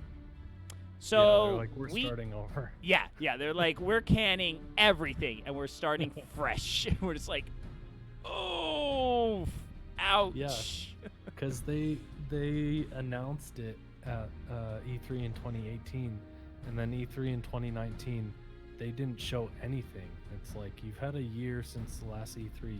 You have nothing to show, and they're like, oh yeah, we scrapped everything. We started over. Right. It's like we still have the the title trailer that we showed last year. We can show that again. You want? Yeah. I mean, yeah. You want to see the title? Metroid Prime 4. It's actually gonna look the same. The title. We didn't scrap the title. We're sticking with that. You guys have phones, right? Oh no, wait, no, that was a different company. I still can't believe they had the gonads to do that. I still cannot believe they had the gonads to do that during their presser. That's 100% not understanding your customer. Yeah. Hilarious. Totally. Anyway, so what else was discussed? We talked about stuff we've been playing. My new 3900X CPU and Ghost's new 3950X. My 3900X is Ghost's old 3900X because that wasn't good enough for him. Do you have any idea how that compares in Intel's processors? I really don't know AMD processors at all. So, I mean, the 3900X, the equivalent in terms of pricing on Intel would be the 9900K. But it has an additional 4 cores and 8 threads compared to that Intel. But is it the i7 series then, or i9. the i9 series? Oh wow, yeah. Okay. Yeah, so they're both Ryzen 9 CPUs. So the 9900K i9 would get 5% better gaming performance than the AMD CPU that I now have, but in terms of like streaming or any kind of multi-core workload, right, this just blows Intel out of the water. Right. Okay. But yeah, it's been really nice to have for streaming. I can actually stream stuff 1080p, 60 FPS, and at a higher encoder preset than I was able to use before. Yeah, because I can do 1080p 60 frames. Actually, you know what? No, I'm only running 720 right now because I set everything down because my graphics card was the bottleneck. I was running a 1060, but now I've upgraded to the RTX 2060. So I haven't tried to go back to 720 or 1080p 60 frames per second. But I think the kicker though would be the encoding settings, just like you were talking about. Yeah, so it's better frame rate than I had before, and also it's just going to be a better quality stream. My old system, if I just played games at 1080p, it would have been able to handle 1080p 60 FPS just fine. Yeah, but then when you add the load of streaming, it just decimates it. Well, it could do that too. The problem is I play games, my monitor is 3440 by 1440. Oh yeah, that's right. So to take that and then downscale it in real time into a 1080p frame and do that at 60 FPS, I could do it for games like FIFA. Rocket League, I could do it if I enabled performance mode, but something like Apex or an FPS, I couldn't do it. So I would drop it to like 48 FPS or 900p or something like that to get it to run. But now I can play those intensive games, run it at 1080p 60 FPS, and I'm using the faster preset rather than very fast.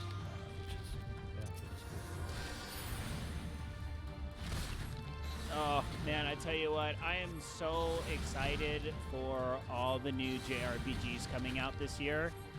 You pumped for Final Fantasy VII Remake? Yes and no. Yes, because I'm very interested to see kind of this new generation of Final Fantasy. No, because truthfully, Final Fantasy VII is not my favorite by a long shot. I have a lot of other...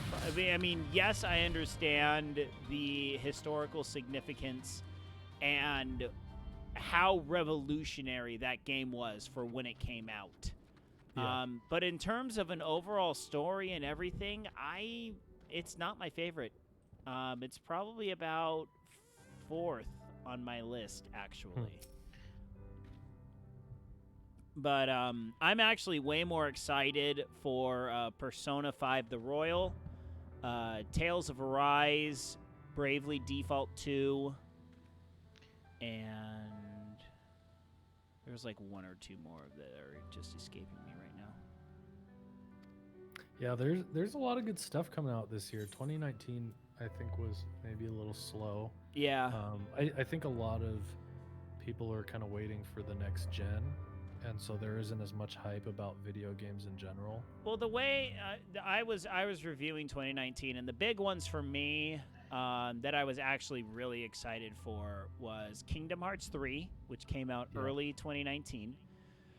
And you also had the new Pokemon, which came out, which is a lot of fun. I'm not a massive Pokemon maniac, but it was good fun. Yep.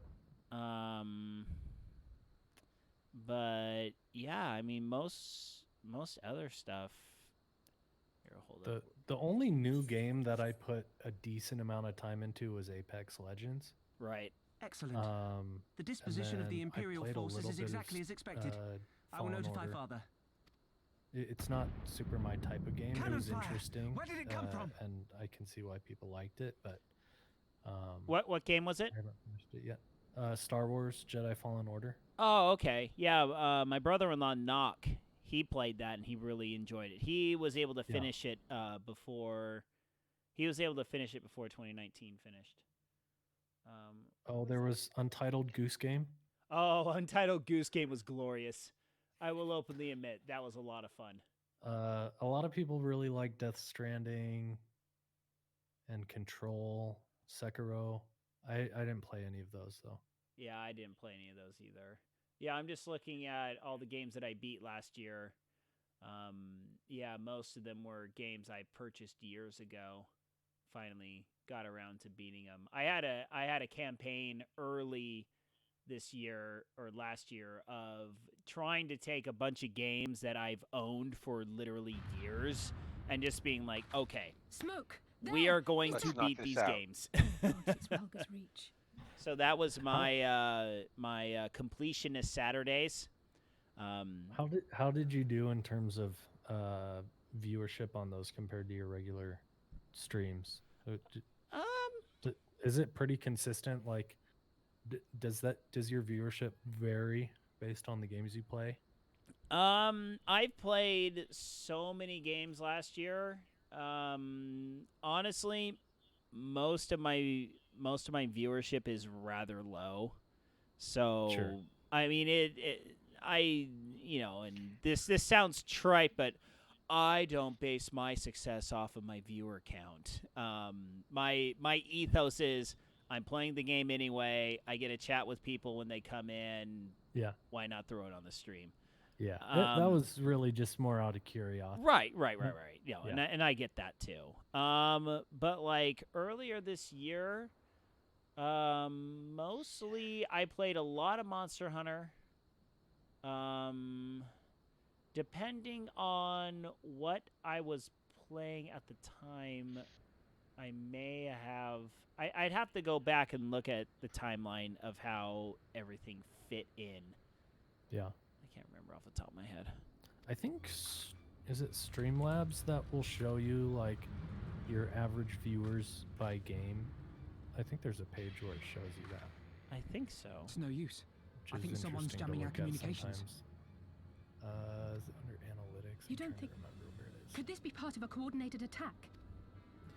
Too early to draw conclusions.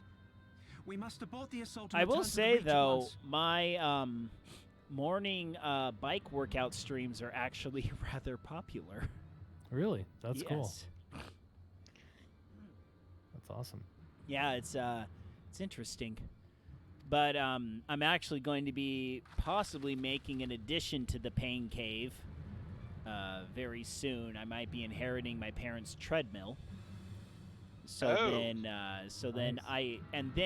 the workout program I use called Zwift, you can actually do treadmill workouts virtually on Zwift as well. Oh, cool. So then I would be able to have Zwift track all of my workouts. And then I could also have it, I have a heart rate monitor that connects to the computer via Bluetooth. And then those workouts are linked to my Strava account. So then all of my other BYU buddies that were on the swim team with me that all now do triathlons. There's like 5 of us now that are all into triathlons just at the same time, and we're all, giving thumbs up to each other on our workouts and everything. It's kind of fun. That's cool. And Farrell's fake workouts the other day because his GPS didn't work. Oh, goal. Yeah, that was a hot mess. There's nothing more depressing than running for 10 minutes and your phone only records 0.2 miles of running. I'm just like, yeah, no. I average about a 9-minute mile right now. No. Yeah, that's a bummer. And then I look up the GPS. It literally has me bisecting the track that I'm running on. Oh, that guy got shanked. We need to get some F or respects in the chat, because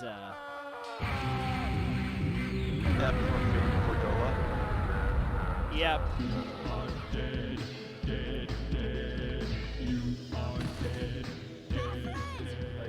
I No, it's generally Meffred. have a similar philosophy No, Fordola's the one that to struck you, him. Farrell, where I play what I want. If people want to hang out with me while I do that, cool. But I'm going to be playing FIFA a good amount, and a lot of times that's what I stream. It's funny because I have like a few people that regularly will come to my stream and be like, "Oh, you're playing FIFA, bye." And it's like, this is not the airport. You do not have to announce your departure. You gotta love Twitch sometimes, man.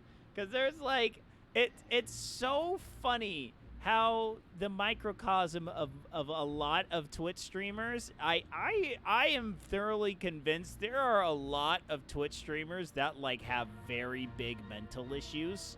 I respect them and I love them, but there's screw loose. There are some screws loose in a lot of streamers' brains.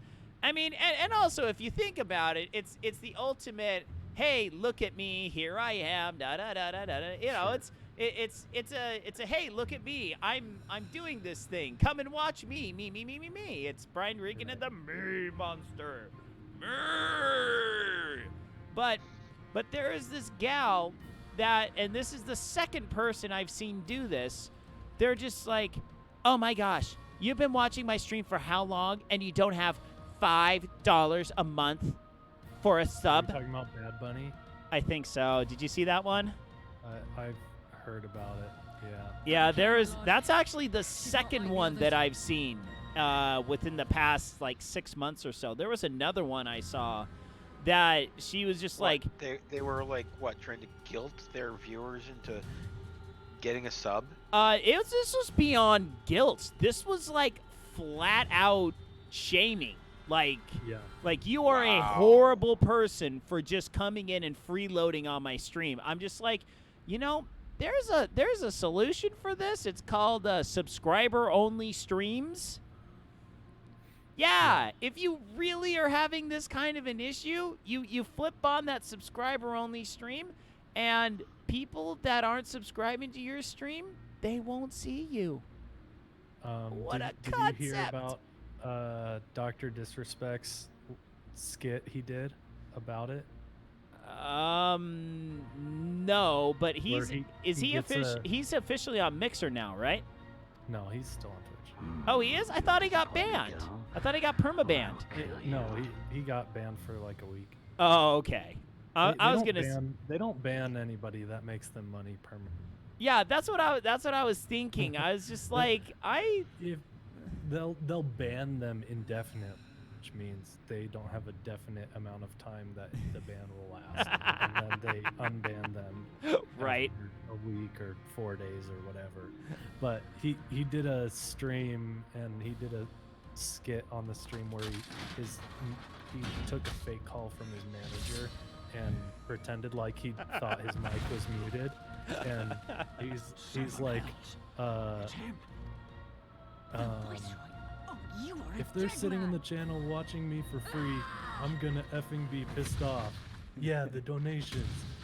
And then he realizes that his mic is still on, and he's like, I love streaming. It's your choice. It really is. I can stream for free. I'm very passionate.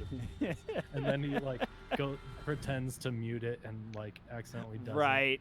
And yeah, he does this whole bit where he's just making fun of her. And it was pretty funny. Kane, you finally did the thing. Thank you. Thank you, Kane. Oh man.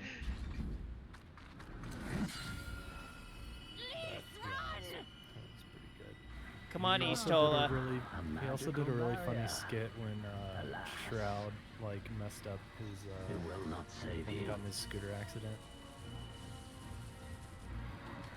Did you hear about that? Hold up, I got a very important cutscene going on right now. Oh! Oof. Oof! No! Oh, they actually animated blood on her. Wow. That means she's like actually dead. Blood? Yeah, there's like blood and no! Blood? Oof. Oof. Just a flesh wound. Oof. So actually dead? Unconfirmed at this point, but it is not looking good. It's either mostly dead or all dead. Oh, we just gotta see if they need to blave. Cryle, never know. How can you be smiling, Kryle? That's kind of messed up, Kryle. We saw the smoke and thought we heard explosions. Are we under attack? Oh, you did hear explosions, Alfie boy. The Imperials were all over us before we realized what was happening. No one knew where to run or what to do. It was chaos. Lise and Master Kemp rallied the guards and bought us enough time to get some of the wounded to safety, but I haven't seen either of them since. Confound it! If we lose the Reach, this will all have been for naught. So what's up with the child Arenvold, soldiers in Can this you game? escort these people to the wall? Okay. They're not child soldiers. They're They are potats. Lalafels. Yeah, they're a race of tiny potatoes. Okay. That's how they're affectionately referred Think of to. think of it like Dungeons and Dragons halflings. Or the Lollipop Guild. Wait, They do represent the Lollipop Guild. Aye, sir. No, that was Oompa Loompas. Yeah, Oompa Loompas. Yeah, no, they're not orange. Our place is at the Reach. We must offer such aid and succor They're as we like, are able. Ewoks. Saving lives is now our paramount concern.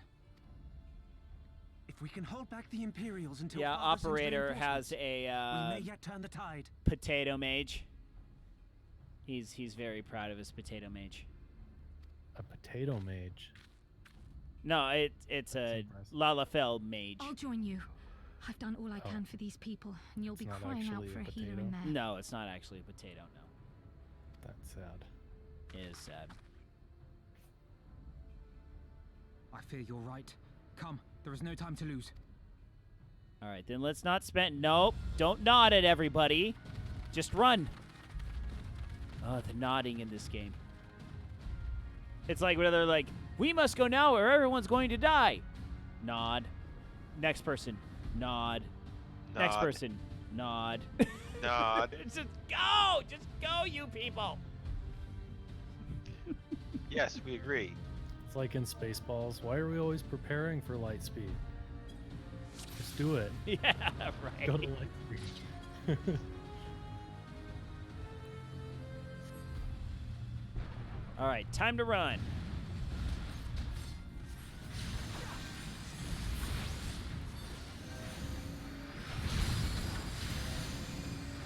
It's all over now.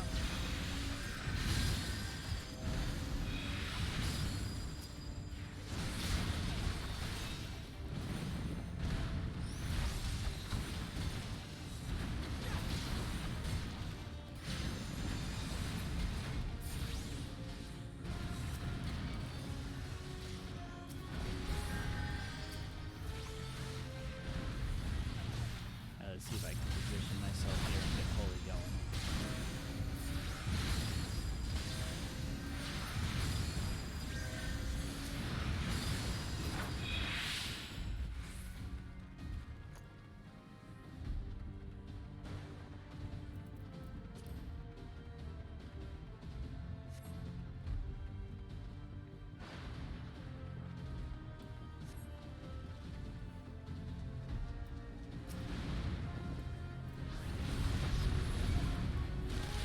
Notice. Stop talking. Yeah, oh, it is tense. Other things might be able to see some pens. Right. Yes. It's intense and people are intense. Yes. Two things can be true at once.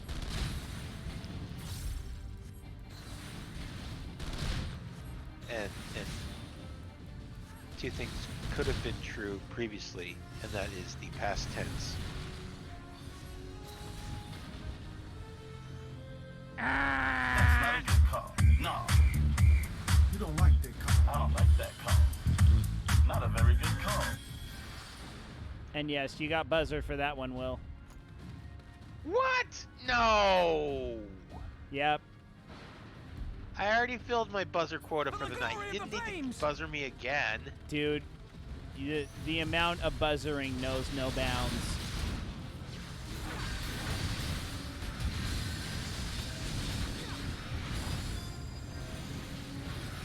could have said that they could occur at the same time in the future. That would be the future tense. Or they could be happening right now, and that's the present tense. You've already been buzzard enough for this line of jokery.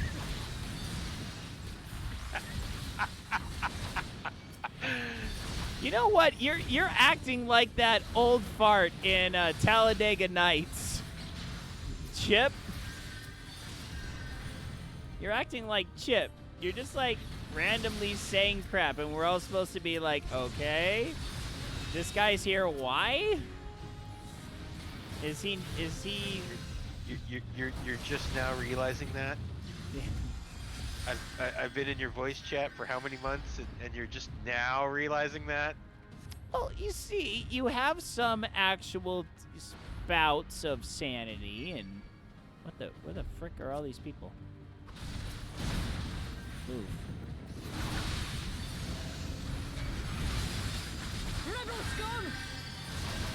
Oh, thank you. Someone actually healed me. Wow.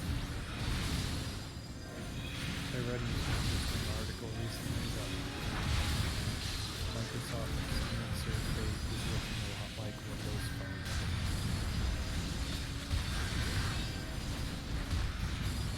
Just listed. Wait, Microsoft what is like the Windows Phone? Mixer. Oh, wow. Saying that Mixer's fate is looking a lot like Windows Phone at the moment. Interesting, because I know that Dr. Tech, at least, is a massive fan of Mixer. There are a lot of things that they do a lot better than Twitch that I wish Twitch would adopt. But it seems like their, main focus is growth and not addressing any of the issues Right. with the platform.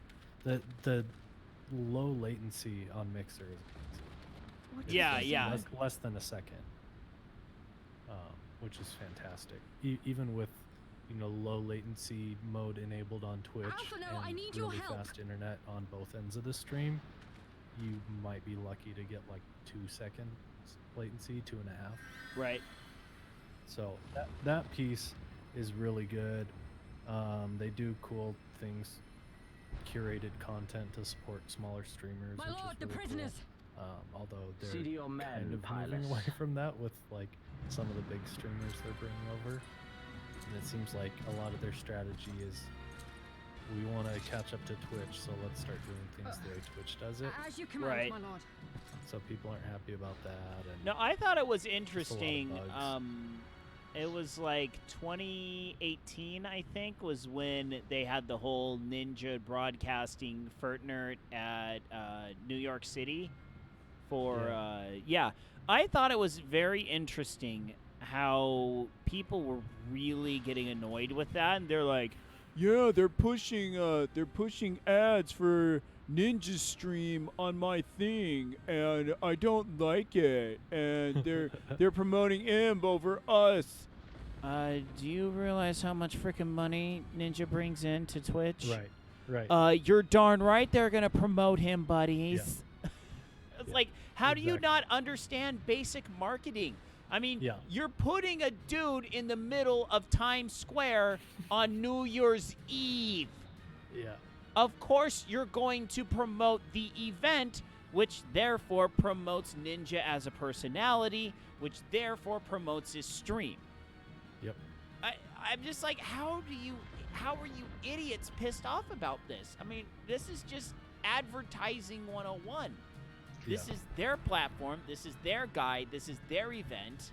Of course. And then, of course, Twitch came out, oh, well, we didn't mean to put one broadcaster over our other thousands of fantastically awesome broadcast. No, shut up.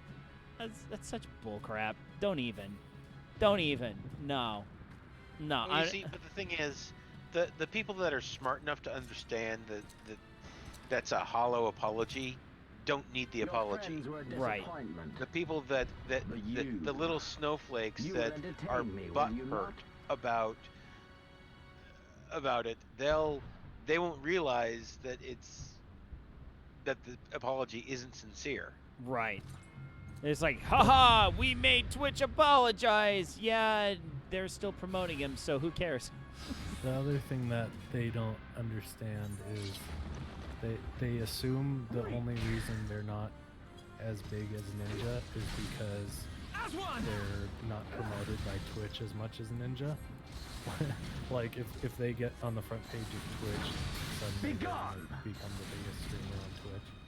It's like, no, this guy's actually like really good at Fortnite and shooters and battle royale games, and also he's an entertaining personality. Oh yeah, no, and he has so many intangibles that most people don't have. He has blue hair. Right, you gotta have blue hair. There was a really funny. Have you seen any of Ashley Christ's YouTube videos? She's like a. No. So she has a whole series of like.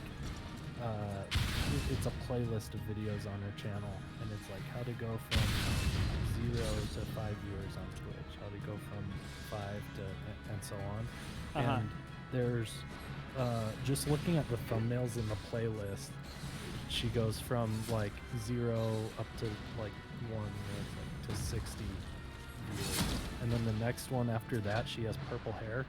And it's like, oh, so to get to 60 viewers, if you want to get beyond that, you gotta have crazy hair color. Like, she didn't say that, but it seems very true that like so many of the top streamers all have crazy hair. I know. I'm just like, well, I guess that makes you. I will say though, one of the things that was really interesting. Of the few minutes I was at TwitchCon down in Long Beach was, you're absolutely right. Holy crap, all these people have really weird hair. It's an attempt to be memorable. Yeah, it's because like you get your channel, and if I'm searching for a new channel, if I'm just browsing like FIFA streamers that have the family-friendly tag, there's usually like 3. I'll sit in there for 2 or 3 minutes, and that's how much time they have to win me over and get a follow and be memorable enough for me to come back. And if they do that, then once someone views, when they come back, that's a good chance that hey, they might stick around and remember me, follow me, or like watch regularly. So it's an attempt to be memorable. Right.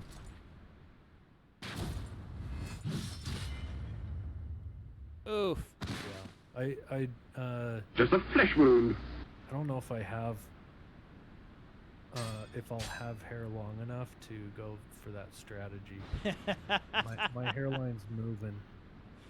Yeah, so. Let's just say if I ever went with that strategy, I would probably be fired before I even got to work. I wear a hat to work every. Don't you work for your parents? Yeah. And they'd fire you if you came to work with green hair or something. Yeah. Especially if it was for my Twitch stream. Yeah. Well, now you see, there is one way he could show up to work with green hair where it would be okay, but they would still question why he was swimming in such a chlorinated pool.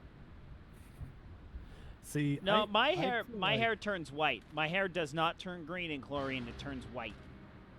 I feel like Farrell's. But you understood where I was going with that joke, right? Hair. Wait, what was that, Bling?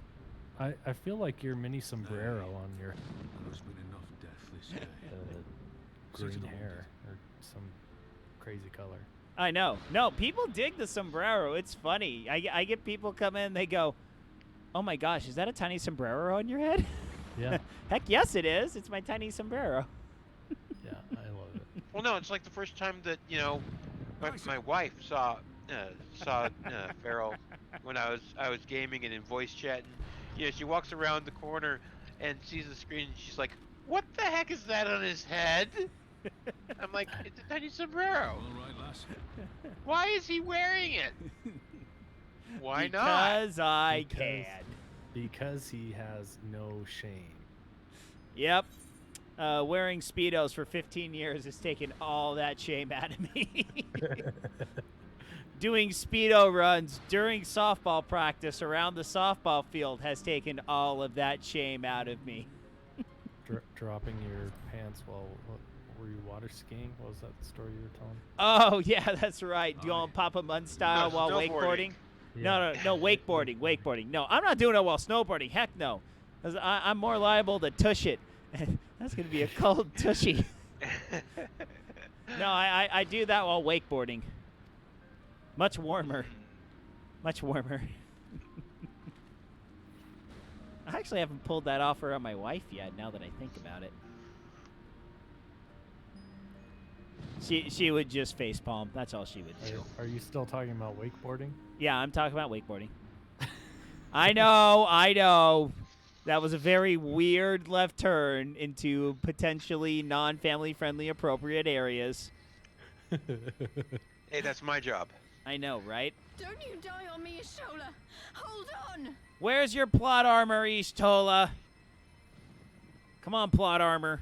Pull through for me. Don't worry, it's going to be all right. Cryle, you don't sound Alpha, confident. Master Kemp is all yours. Understood.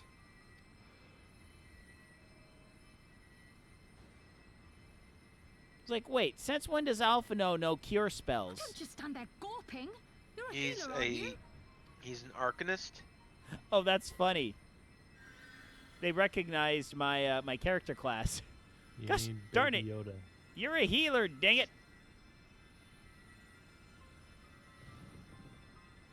Baby Yoda can fix this. Baby Yoda could fix this. Even though I have no real context for that because I haven't watched The Mandalorian yet. The worst is Assuming Baby past, Yoda but is without at the its proper max. facilities, I can do no more. Without the Master proper Kemp too would be facilities, better what? served You in gotta the go to the infirmary. bathroom or something? Let us take them there without delay. Give us a hand, would you, Lise? Oh my gosh. There was this one part. Oh. You see, there are two parts to my stream. There are the Cantina days and then there's the Taqueria days. So, because of reasons, all footage from the Cantina days have burnt down, fallen over, and sinking into a swamp.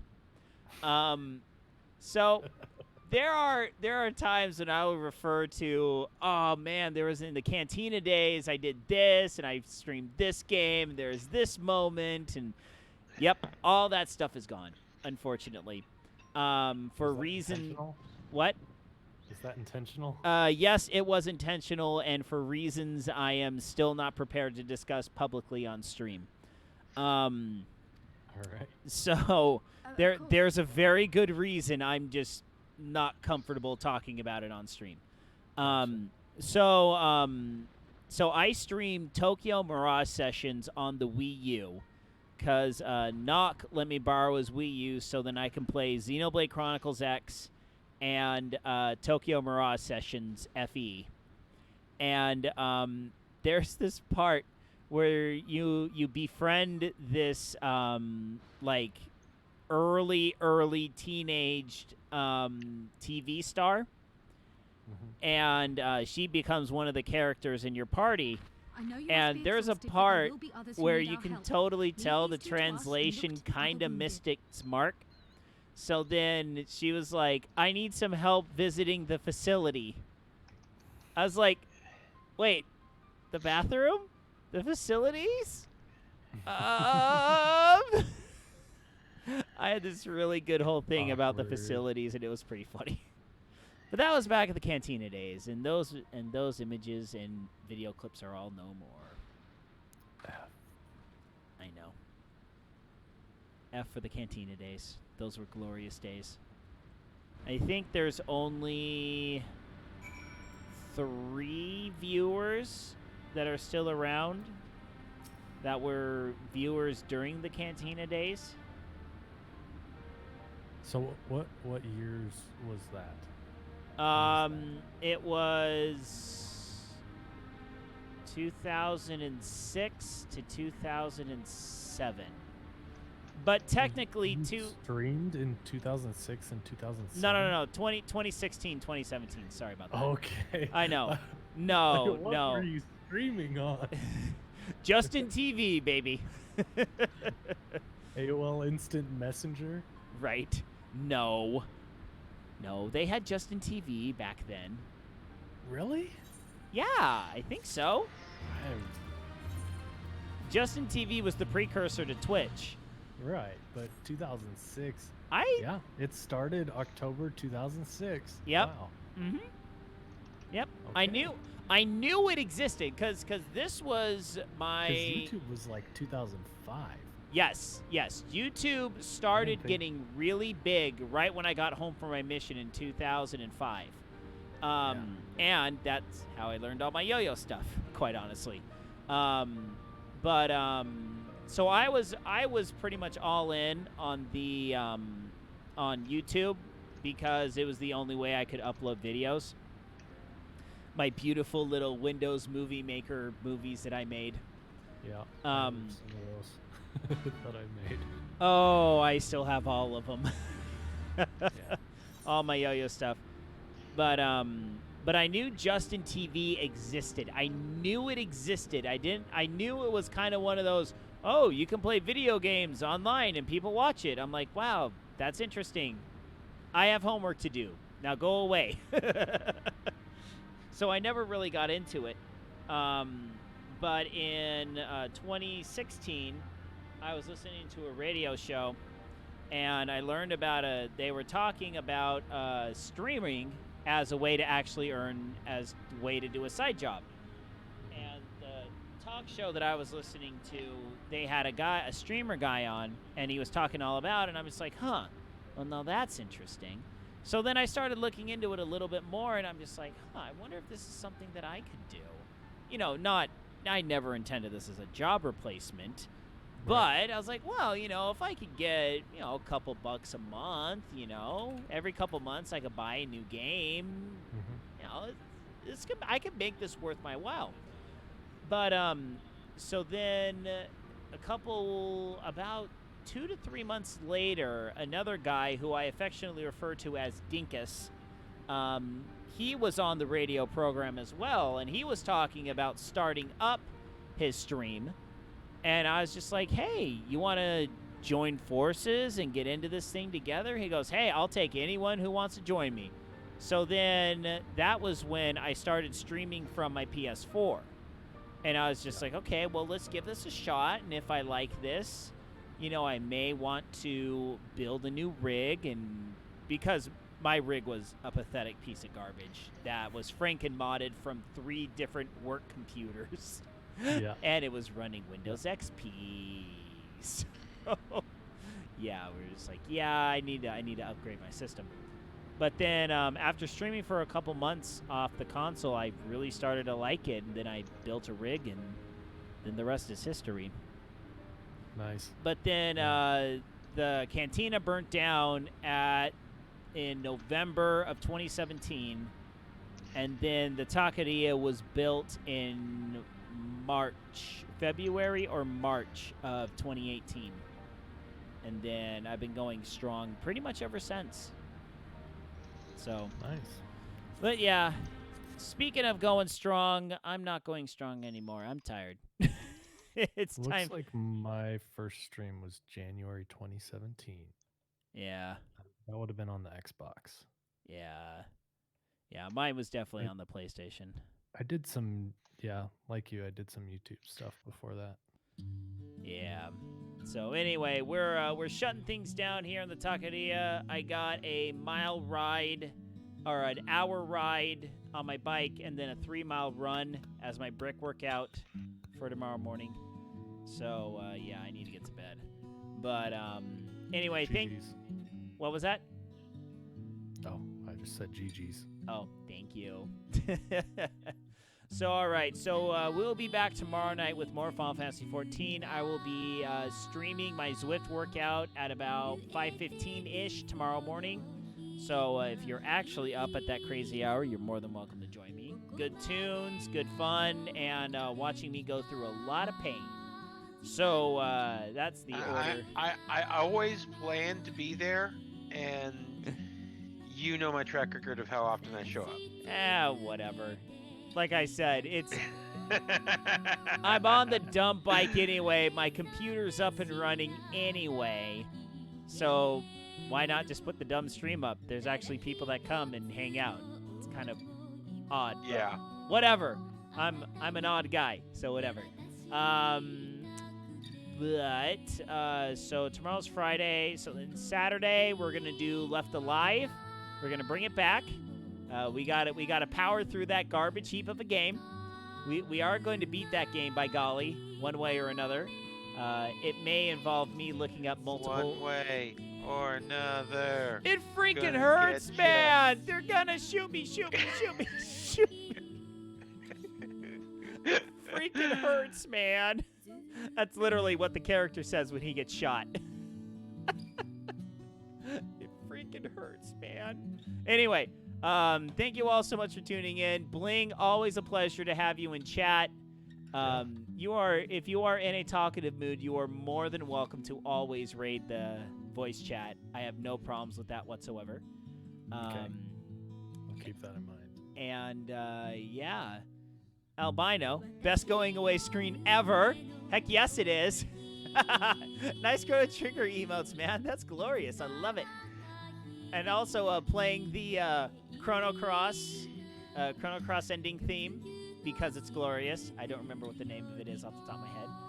But all right. So Bling, are you ready to wish Isaiah Norris a good night with me? Wherever he is. Wherever he is. Okay.